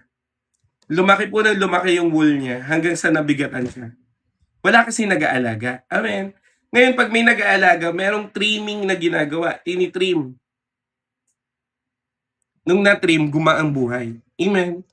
Kaya nga kapatid, lagi mong piliin sa Diyos dahil gagaan talaga buhay mo. Pilit ka mang nakawin ng kaaway pero hindi ka mananakaw sa Diyos. Amen. Kaya kapatid, anong nakita ng Panginoon? Para silang tupa na walang shepherd. Ibig sabihin, vulnerable sila, wala silang direksyon sa buhay, mabilis mawala, defenseless. Kaya alam niyo po kapatid, young people pa lang ako, around like mga 18 years old ako. 31 na kasi ako ngayon 18 years old ako, hindi ko malilimutan yung preaching ng isang ate doon sa church. Sabi niya, wag na wag kang aalis sa kawan ng Diyos. Wag na wag kang aalis sa playground ng Panginoon. Wag na wag kang aalis sa sphere of protection ng Panginoon. Ang tupa, pilit pang tumatakas. Amen?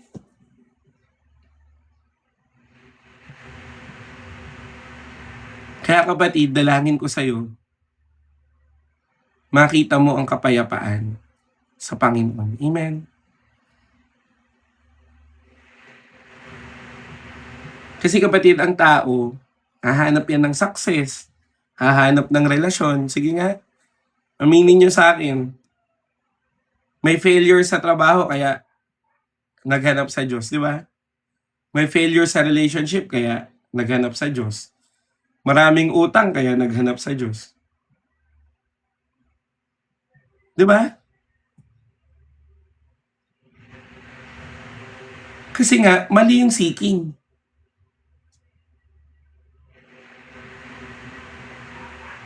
Anong mapagpanggap? Anong huli? Ano ba sinasabi nitong mga to? Di ba? Marami pong ganun, no? Pero, hindi kasi doon yung peace Hindi po doon yung peace. Ang peace, matatagpuan mo sa Panginoong Jesus. Amen? At, itong peace na to, ay magbibigay sa iyo ng sunod-sunod na bunga. Susunod na lahat yan. Kaya nga sabi ng Bible, di ba? Seek first the kingdom of God and everything shall be added unto you. Amen. Iniisip ko, ano sinabi ko na mapagpanggap ako kay talaga? Amen. So kung titingnan natin kapatid, ang nakikita pala ng tao nakikita pala ng Diyos sa tao na walang Diyos, para siyang tupa na ligaw. Amen. So ibig sabihin kapatid, sinasabi ng Diyos sa'yo, wag na wag kang aalis sa shepherd mo. Kaya nga tama yung sinabi ni sinabi ni Ate Mariel dyan, yung tupa ng Diyos, alam ang boses ng Diyos. Amen. Hindi siya tataliwas. Amen. hindi siya tataliwas sa kung anong sinasabi ng Panginoon. Amen?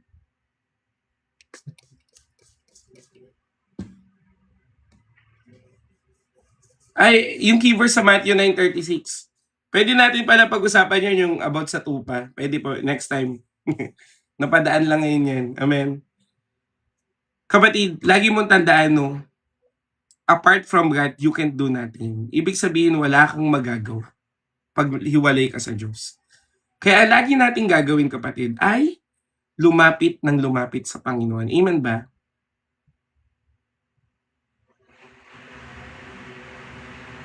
Ngayon, kapatid, gusto ko rin pong i-address yung meron kasing statement lagi dito. May nagko-comment kasi lagi dito eh. Na hindi tayo ang lumikha sa Diyos. Naalala niyo yung mga comment na ganyan? May nag-comment dito nun eh, sabi niya, hindi tayo ang nilikha ng Diyos, tayo ang lumikha sa Diyos. Eh sabi ko, ay, ano yun? Pero kapatid, kung titignan natin, no, we are created for God. Amen. We are created to have fellowship with God. Ang problema lang kasi, ang tao nga, si Eva at Adan, pinili nila yung kagustuhan nila kaysa sa kagustuhan ng Diyos. Ngayon, ano nangyari? 'Di ba napahiwalay tayo sa Panginoon? Pero gumawa rin ng paraan ng Diyos para ma-restore yung relationship. Ngayon, etong si Jesus na nag-restore ng relationship sa atin, sa Panginoon, ay ang siyang Diyos na shepherd mo, na ililid ka lagi sa harapan ng Diyos. So anong trabaho po ng Panginoong Jesus? He will guide you, He will protect you, He will restore you, He will deliver you. Amen? Ibig sabihin, kapatid, mapapagtagumpayan mo na ang buhay hindi dahil sa'yo, kundi dahil sa Panginoong Jesus. Amen? Eh dahil ngayon, kapatid, sobrang scattered na ng tao ngayon. Tama ba? Sobrang scattered na. Confused na. Wounded by sin. Lost na in the darkness. Ayan, katulad niya, may nagtatanong how to defeat lust. Overwhelmed na sa buhay. Pero kapatid, how to defeat lust or how to defeat everything, lumapit ka kay Jesus. Have an intimate relationship sa Panginoon. Amen? Dahil ang Diyos, kapatid, ay nagre-respond with compassion pa rin hanggang ngayon. Amen? At damang-dama ko yun at naniniwala ko damang-dama mo rin yun. Amen po ba? Palakpakan naman natin si Lord. Hallelujah. Amen. So, ibig sabihin, kapatid, fourth point, the compassion of Jesus should flow through us. Amen. Ang compassionate power ng Panginoong Yesus ay dapat nagfo-flow through us. Amen. Amen. Sabi po ng Bible, the harvest is truly plentiful, but the laborers are few. Kapatid, ngayon kapatid, hindi na few ang laborers kasi madami. Scattered lang kasi ang laborers. Amen. Mas iniisip na kasi ng mga mananampalataya ngayon yung sarili nila kaysa sa kung paano sila aakay para sa Panginoon. Amen. Kapatid, ang compassionate power ng Panginoon ay hindi po humihinto. Amen? Hindi po humihinto sa iyo lang. Amen? Ikaw, you can be a laborer. Nakikinig dito, you can be a laborer. Ang Great Commission, kapatid, alam niyo po yung Great Commission? Sino pa nakakaalam ng Great Commission? Ang Great Commission ay hindi po inutos para lang sa iilan. Ito ay inutos sa lahat ng mananampalataya. Amen? So, ibig sabihin, kapatid, kung naranasan mo ang compassionate power ng Panginoon at iniligtas ka ng Panginoon, gamitin ka ng Diyos para din sa iba. Amen.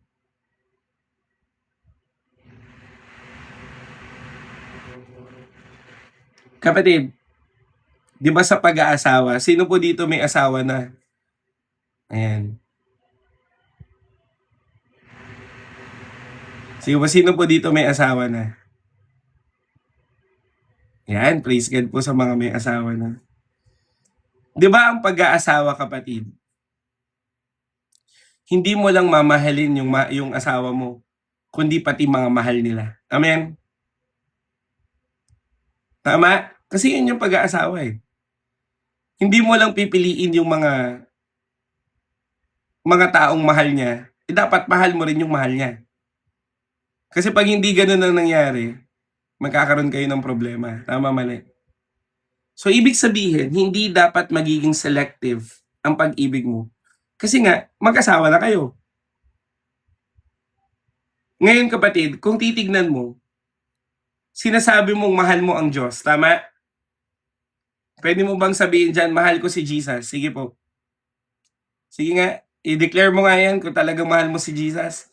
Mahal ko si Jesus. Kung talagang mahal mo ha, hindi lang pakitang tao, kapatid.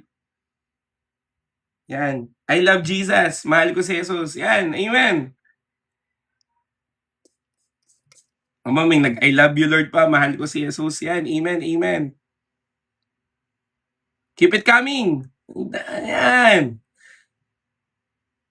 Thank you, Jesus. Oh, I love Jesus. Ngayon, kapatid, if you confess that you love Jesus, you will also care about sa ibang tao dahil mahal niya rin ang ibang tao. Amen. Hindi mo pwedeng sabihin, kapatid, na mahal kita, Panginoon, pero hindi mo mahal yung kapitbahay mo.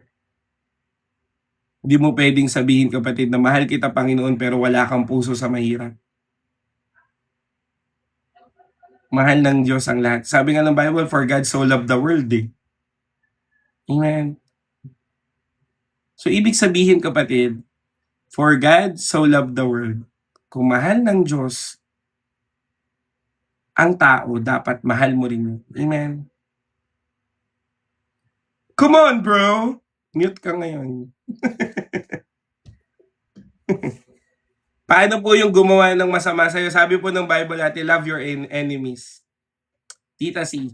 Pero magiging mahal mo ang enemy mo pag naintindihan mo, kapatid, na ikaw ay dating kaaway ng Diyos, minahal ka pa rin ng Panginoon. Sabi po ng Bible, dati ay anak kayo ni Taning, pero ngayon ay anak na kayo ng Diyos. Amen? Kasi ganun yun eh. Kung maintindihan mo yung pag-ibig na binigay sa'yo ng Panginoon, mamahalin mo kahit kaaway mo pa. Kasi ang linaw sa Bible, kapatid, diba sabi, pag sinampal ka, bigay mo pa yung kabilang pisngi mo. Ako, kapatid, meron po ako, unang Bible study ko po, tinawag pa ako nun, lumot ka. Wala kang kwenta dito sa office. Pero siya po ang unang Bible study ko. Amen. Bunga kasi yun ng pag-ibig ng Panginoon. Hindi ko pinatulan. Pinag-pray ko lang.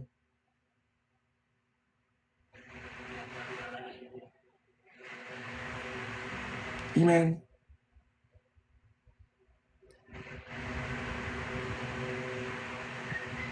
So, kapatid, sige po, sino po naintindihan yung compassionate love ng Panginoon? Taas nga kamay. Yung naintindihan mo ba yung compassionate love ng Diyos? Kung naintindihan mo yung compassionate love ng Panginoon, kapatid, you must be a channel of that love. Amen. Hindi po mahirap ang manalangin para sa iba. Hindi po mahirap na tumulong sa mga nahihirapan. Hindi po mahirap ang mag-share ng gospel. Hindi po mahirap ang magbigay ng pag-ibig kahit rejected. Ang kailangan mo lang, tamang foundation. Amen ba? May tumusok po sa tagiliran ni Jesus to confirm kung tubig na nga yung lumabas eh. Prophecy kasi yun. Amen.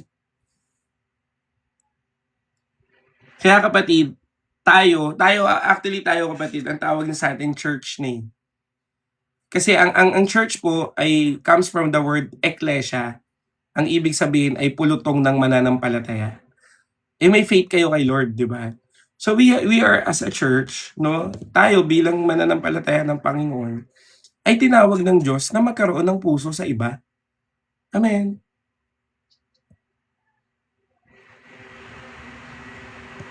Kaya kapatid, lagi mong isipin, gaano ba kabuti ang Diyos sa akin? At kung naging mabuti ang Diyos sa'yo, kapatid, dalangin ko, maging daluyan ka ng pagpapala ng Diyos. Amen. Ngayon kapatid, paano natin to ma-apply? Una, ano ba ang mga pagod mo sa buhay ngayon? Sige po, ano ba mga pagod mo sa buhay? Pamilya mo ba? Utang ba yan? Sakit ba yan? Amen.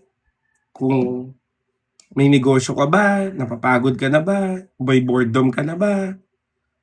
May away sa bahay nyo. Kapatid,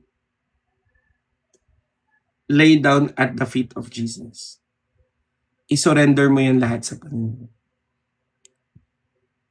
Ngayon, minsan kasi akala natin pag nag-surrender tayo, ganun kagad. Nag-surrender na ako hindi pa rin inayos ni Lord. Kapatid, may proseso yan. Amen. Kaya nga kapatid, paghihintay yan sa Panginoon. Ngayon, sinurrender mo na sa Lord, patuloy ka pa rin mag-surrender. Dahil naiintindihan ka ng Panginoon. Amen. Hindi ko po to sinasabi para lang i-comfort kayo. No? Katotohanan to, kapatid. Lagi ako naluhod sa Panginoon kasi pagod na ako sa buhay ko. Sa totoo lang kapatid, alam nyo po, alam din to ng iba eh. Kaya po ako nagpakasipag mag-live dito. Kaya po ako nagpakasipag na mag-preach ng gospel, mag-encourage ng iba. Kasi ang dami ko talagang problema. At ito yung outlet na nakita ko na pwede kong maging outlet. Na hindi para makalimutan ng problema, kung hindi para ma-handle ko ng tama. At natuto po ako sa mga testimony nyo. Lagi ko nakikita mapalad pa pala ako kasi katulad niyan, meron po tayong pinagpipray, may sakit. Mapalad pala ako, wala akong sakit. Meron po diyan na scam. Mapalad ako, hindi ako na-scam. Meron dito kapatid, 30 million ng utang, 50 million ng utang. Pero sabi ko, mapalad pa pala ako kasi wala akong ganong kalaking utang. Kaya anong gagawin ko ngayon? Mag-i-encourage ako ng iba. At hindi po ako pinabayaan ng Diyos. Amen po ba? Kaya kapatid, surrender it to God.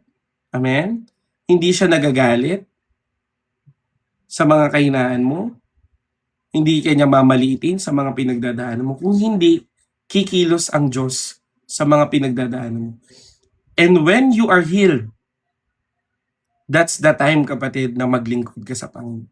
Hindi po minamadali paglilingkod. Ako, kapatid, bago po ako naging full-time church worker, 3 years muna ako nag-church. Bago po ako nagkaroon ng puso sa mga may anxiety and depression, hinil po ako ng Diyos sa isang buong taon.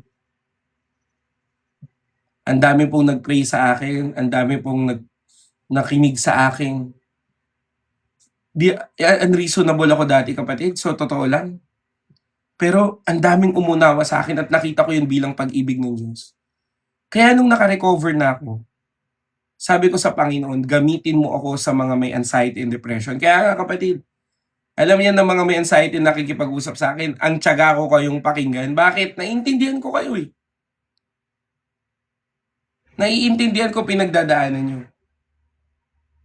Marami po dito, mga may anxiety dahil OFW. Pray ako ng pray. Kasi nga, naranasan ko rin na malayo sa pamilya. Ulitin ko ang nakaranas ay ang siyang makakaunawa. Amen ba? Kaya kapatid, kung ipinakita sa iyo ng Diyos ang compassionate power niya, Pag ikaw ay naging okay na, pakita mo rin yan sa iba. Amen? Kasi ganun po ang kingdom ng Panginoon. Ikaw naman ngayon ang gagamitin ng Diyos. Pagkatapos kang ihil ng Diyos, ikaw naman ngayon ang magiging daluyan ng pagpapala. Amen? Pwede ba natin palakpakan si Lord doon? Hallelujah! Amen? Kaya kapatid, dalangin ko sa'yo, mas makita mo yung ginagawa ng Diyos kaysa sa mga bagay na wala ka. Mas makita mo ngayon na may kumikilos ang Panginoon at nakikita ng Diyos mga pagod mo, nakikita ng Diyos na naliligaw ka na, nakikita ng Diyos na may brokenness ka, nakikita ng Diyos na wandering ka. Kapatid, mahal ka ng Panginoon at gusto ng Diyos na manumbalik ka sa kawan ng Panginoon. Amen? Kaya I will pray for you, kapatid. Pwede mo ba taas yung kamay mo? Sige po. At sabi mo, Panginoon, ito po yung mga pagod ko. Ito po, Panginoon, sabi mo yan, maging honest ka sa feelings mo, emotions mo. Lord, ito lahat ang mga pinagdadaanan ko. Lord, ito yung pagod ko, ito yung pamilya ko, wasak, maingay, nakakapagod, nag-aaway na lang lagi. Yung trabaho ko, sobrang stressful. Dami kong utang, dami kong problema, may sakit pa ako. Sige kapatid, sabihin mo lahat sa Panginoon. At nakikinig ang Diyos ngayon. Hallelujah! O aming Diyos na dakila at banal. Nandito po kami ngayon lumalapit sa iyo. Hallelujah! And ikaw ang Diyos na alam namin kasama namin. Sige po kapatid, mag-pray ka lang. Habang papatugtog ko po to. Di ko lang po alam kung maririnig nyo, no? Pero walang mahirap sa'yo.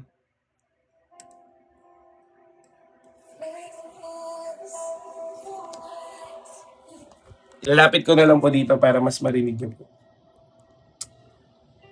Yes, Lord, habang pong natumutugtog yung worship, wala po kaming ibang dalangin. Alam naming wala pong mahirap sa'yo.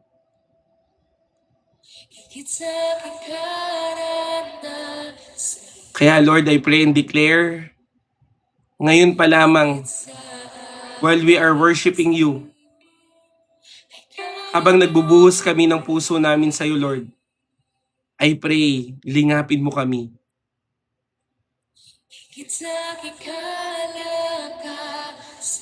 Yes, Jesus.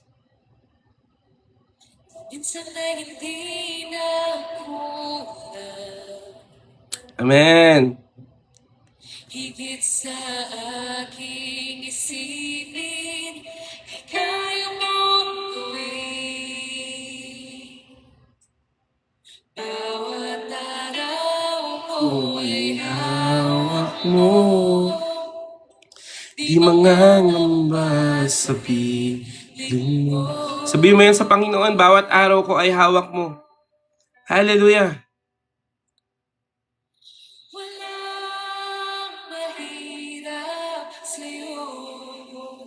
Yes, Lord.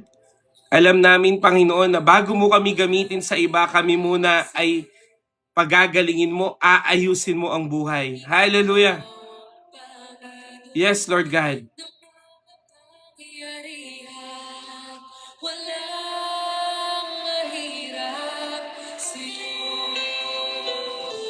Yes, Lord, wala pong mahirap sa iyo, Panginoon. Thank you, Jesus.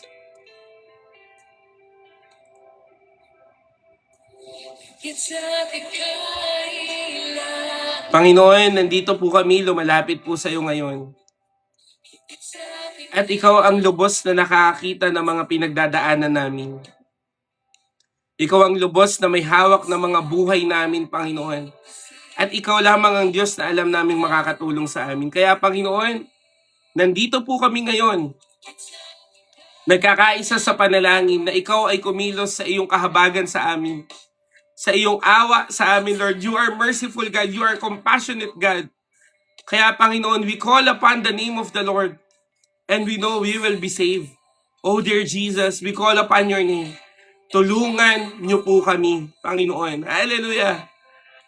Kaya, Panginoon, I pray, ano man ang pinagdadaanan ng aking mga kapatid, I declare deliverance upon deliverance in Jesus' name. I declare breakthrough, Lord God. Hinahawi ko lahat ng hadlang sa pananampalataya nila at pinapalitan ko ng pagpapala na nagmumula sa iyo. Receive it, kapatid. Hallelujah. Lord, kung paano mo pinagaling ang mga pilay, pagalingin mo rin ang aking kapatid. Kung paano mo pinagaling yung dinurugo na mayroon ng anxiety, na nagkautang-utang na ang buhay, ganun din ang gawin mo sa buhay ng aking kapatid. Ayusin mo. Hallelujah. Kung paano mo dineliver ang Samaritan woman sa kahihiyan, Lord, I pray, i-deliver mo rin sila on all of those shameful experiences. All those traumatic experiences, I declare deliverance in Jesus' name. Oh, hallelujah. Hallelujah. God is here, kapatid. Pour it out to the Lord. Kung kinakailangan, iiyak mo yan sa Diyos, iiyak mo yan sa Panginoon. Mahal ka ng Panginoon, kapatid, at pinapakinggan ka ng Panginoon. Hallelujah. Kaya, Panginoon, dinideklara ko pa rin pag-ibig mo, pagpapala mo na nagmumula sa iyo. Lumalapit pa rin kami sa iyo dahil kailangan ka namin, Panginoon. Kailangan ka namin. Yes, Lord, walang mahirap sa iyo.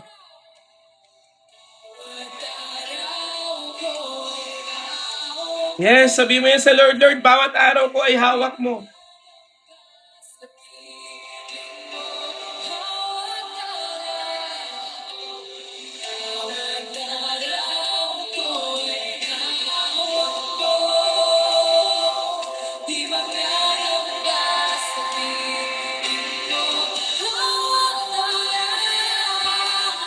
Bawat araw ko ay hawak mo.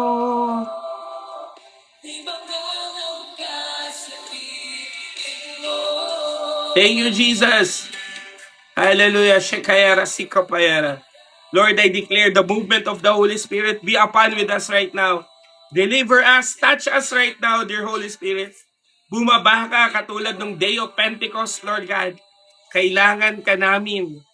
Hallelujah. Yes, Lord, walang imposible sa iyo, Panginoon. Andito kami, iyong mga anak, Panginoon, at humihingi po ng habag sa iyo. Wala pong imposible sa iyo. Yes, Lord.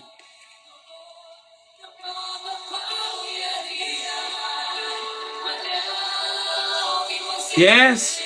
Hallelujah. God is delivering you right now, kapatid. Katahin mo yan sa Panginoon. Walang imposible sa iyo, Panginoon. Hingiin mo yan sa Diyos and God will deliver you right now. Hallelujah. I saw people na nare-restore yung family nila. I saw na merong mga nakakalakad na. Merong mga normal lab result. Hallelujah. And God is working. God is working right now. Meron ako nakikitang promotion sa pangalan ng Panginoong Jesus. There will be expansion of business. Receive it, kapatid. And I know the Lord is moving right now because He is compassionate. You need encouragement. This is the encouragement of the Lord. Kumikilos ang Diyos sa buhay mo ngayon. Hallelujah. Thank you, Lord. Umaga pa lang, Panginoon, nararanasan ka na namin. Kaya, Lord, I pray and declare, patuloy kang magparanas ng iyong kapangyarihan sa amin. Yes, Lord, ikaw ang tunay na Diyos. Amen.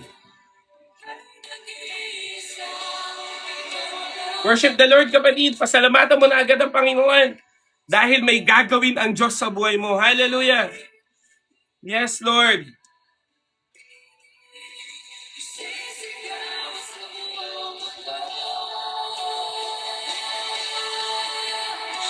Ikaw, yes Lord, ikaw ang tunay na Diyos.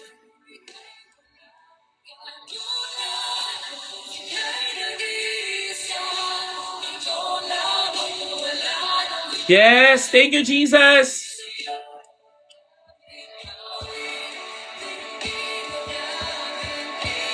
Yes, Lord God.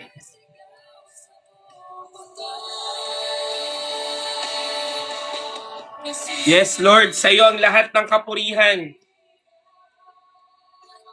Kalwalhatian ngayon at magpakailanman. Yes, Lord. Sa iyo lahat, Panginoon. Hallelujah. Andito kami, ang iyong mga anak, at nagpupuri sa iyo ng tapat. Sa iyo lang kami tumatawag, Panginoong Yesus. Yes, kapatid, there's power in worship. There's encounter in worship. Hallelujah. Thank you, Jesus. Lord, sino man ang merong inaatake ng lust ngayon, I declare deliverance.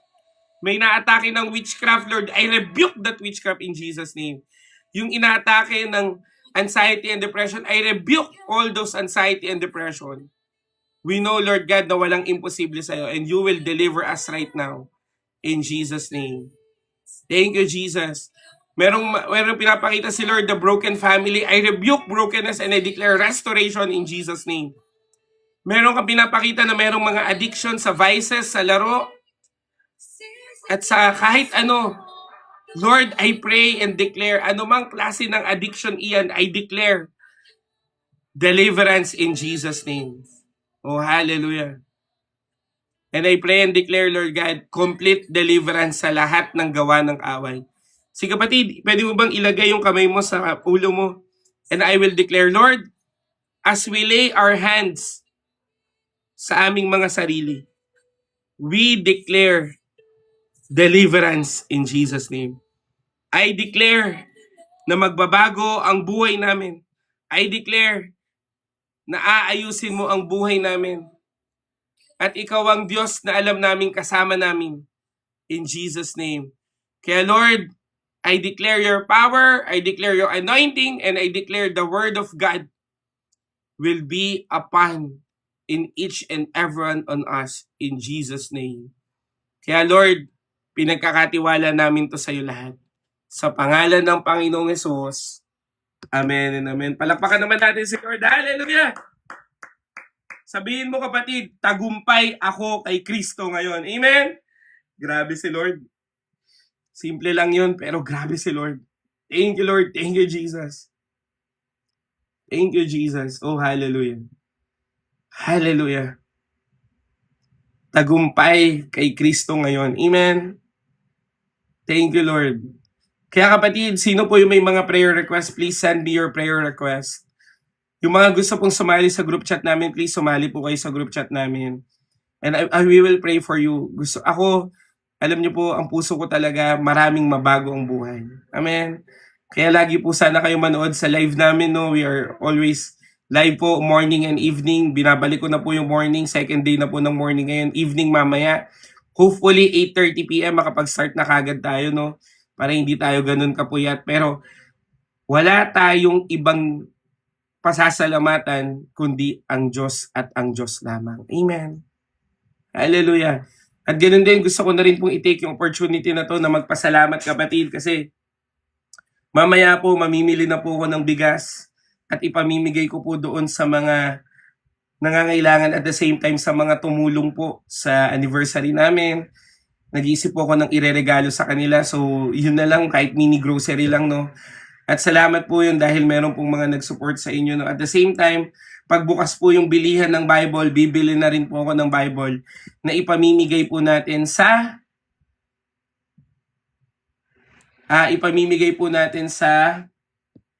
anong pangalan nito? Sa mga mahihirap, sa mga nangangailangan po, yung walang access sa Bible. So yun po, salamat po no dahil may mga nagsusupport, no. Hallelujah. So yun, isend nyo po sa akin, i-message nyo po dito sa TikTok kapatid.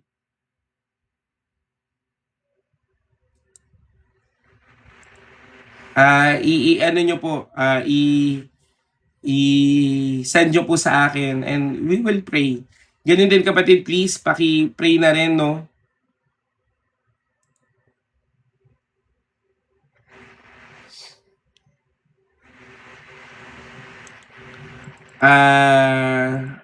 I-ano natin, isama rin natin sa Prayer Pilipinas, no? Sobra ng gulo ng Pilipinas. So, ayun. Kaya yun po kapatid. So, yun, magpanalanginan tayo. Pagpalain po kayo ng Diyos. Sa mga gusto mo sumali ng group chat namin, please message me here on TikTok, no? At i-add ko po kayo as soon as na mabasa ko yan. Amen. So yun, thank you po. Pagpalain po kayo ng Panginoon at sa Diyos po lahat ng kapurihan. Magkita-kita po tayo mamaya. O baka mamaya tanghali, magkaroon din tayo ulit ng live, no? Pero depende po yan. Pero again, ibalik po ng Diyos sana yung algorithm natin. At the same time, paboran tayo ng algorithm ng TikTok, no? Marami pa rin mahayag ang salita ng Panginoon. At yun, request ko lang, no? Baka pwede nyo pong i-visit yung page ko dito sa TikTok at i-support nyo po yung mga videos natin para rin po sa algorithm. So, yun lang naman po. Pero yun, again, salamat po. Pati na rin po yung mga nag-send ng diamond. So, meron pong $0.25 ngayon.